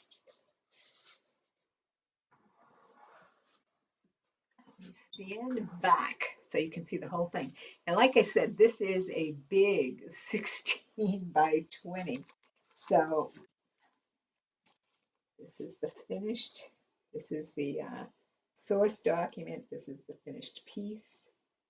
Okay, okay. Okay, let's take a few minutes to say thank you, Bethany. She is the director at the Drake Council on Aging, who do these tutorials were her idea. And this guy, you can put more speckles on him, like little snow type of things, like over here. And like I said, get some shiny like nail polish and stuff, and put some of that on there too. That would be awesome. So thank you, Bethany, is what I started to say, because this is her idea. This was her concept to go ahead and do these tutorials for folks. So thank her for that. Also want to thank the Drake Cultural Council and the Friends of the Drake Elderly, okay, because they are the people who are who have been footing the bill for the tutorials, bringing us the tutorials, and really putting forth a great deal of effort for everyone during this pandemic. And just when you thought you were done with the pandemic, we had variant, Delta variant, Omicron variant, all kinds of things. So maybe we'll be finished with them eventually, right? Hopefully. So in the meantime, take your vitamins and come to art class. We have lots and lots of fun at art class. And like I said, it's an open class and so on and so forth. If you have any questions at all about art class, call me. I'm Joni, 978-807-7608. Leave me a message. If I don't answer, just leave me a message and tell me, what's a good day to call you back? What's the best time to get a hold of you? Okay, and then we can answer any questions that you might have as far as like what you can work on, which is anything, and what you need for supplies, okay, which you may not know what those are, and certainly I can advise you in that area. So, so absolutely give me a call. If you have any questions about this tutorial or any of the other tutorials that we have done, okay, give me a ringy dingy. And I have lots of tutorials. I'm sure I have at least 20 of them, if not more by now. Okay, so they're probably on the DCOA website, but if you can't find them, I have the links as well. So, like I said, drop me a line, text me, say, yo, I need some, I need links. Send me what you have, or we do rock painting. We've done um, a number of canvases, certainly rock painting canvases. We're going to do an ornament for the next tutorial, Fun City, and we did a wooden flower and a holiday flower. Hold that thought. I see it. I'm going to show it to you.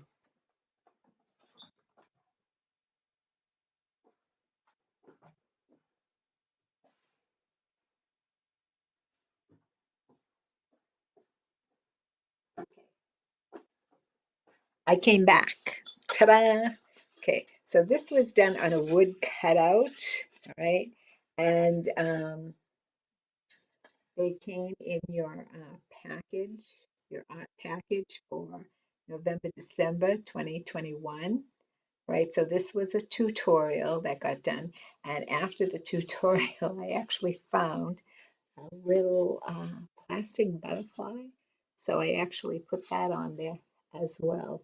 But this is Joy to the World. And we did this, and you could put your name in there, you could put Joy to the World in. But this is just some of the examples. The picture behind me that you see, the one with the flowers, this one right here, that one was a tutorial as well. Okay, so there are and a lot of dotted mandalas, literally, literally 20 plus.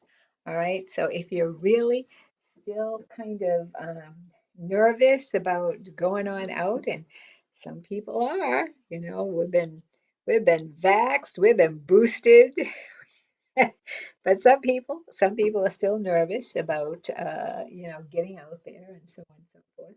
So if you are one of them and you're still looking for stuff to do, um, try some of the tutorials. If you are out and about, come to art class. You will love it, and you will love the people as well. So thank you, Bethany. And uh, the people at the Drake Council on Aging really, really care about you. If you need anything, give them a call. If they can't help you, they know someone who can. All right. So give them a call, give me a call. Thank you to Drake It TV. Ron at Drake It TV has been airing them on Drake It's Access TV. Drake It is allowing us to share them with Billerica TV and the Greater Haver Arts Association. So when I tell you we have some really nice people working for you, we attract the best. Okay. Thank you. Good night. Happy holidays, but I'm sure that I will see you at least one more time, I would think, for the holiday so that we can do our Christmas ornament or holiday ornament. Okay, if we want to be PC, correct? And until the next time I see you, my darlings, be legendary.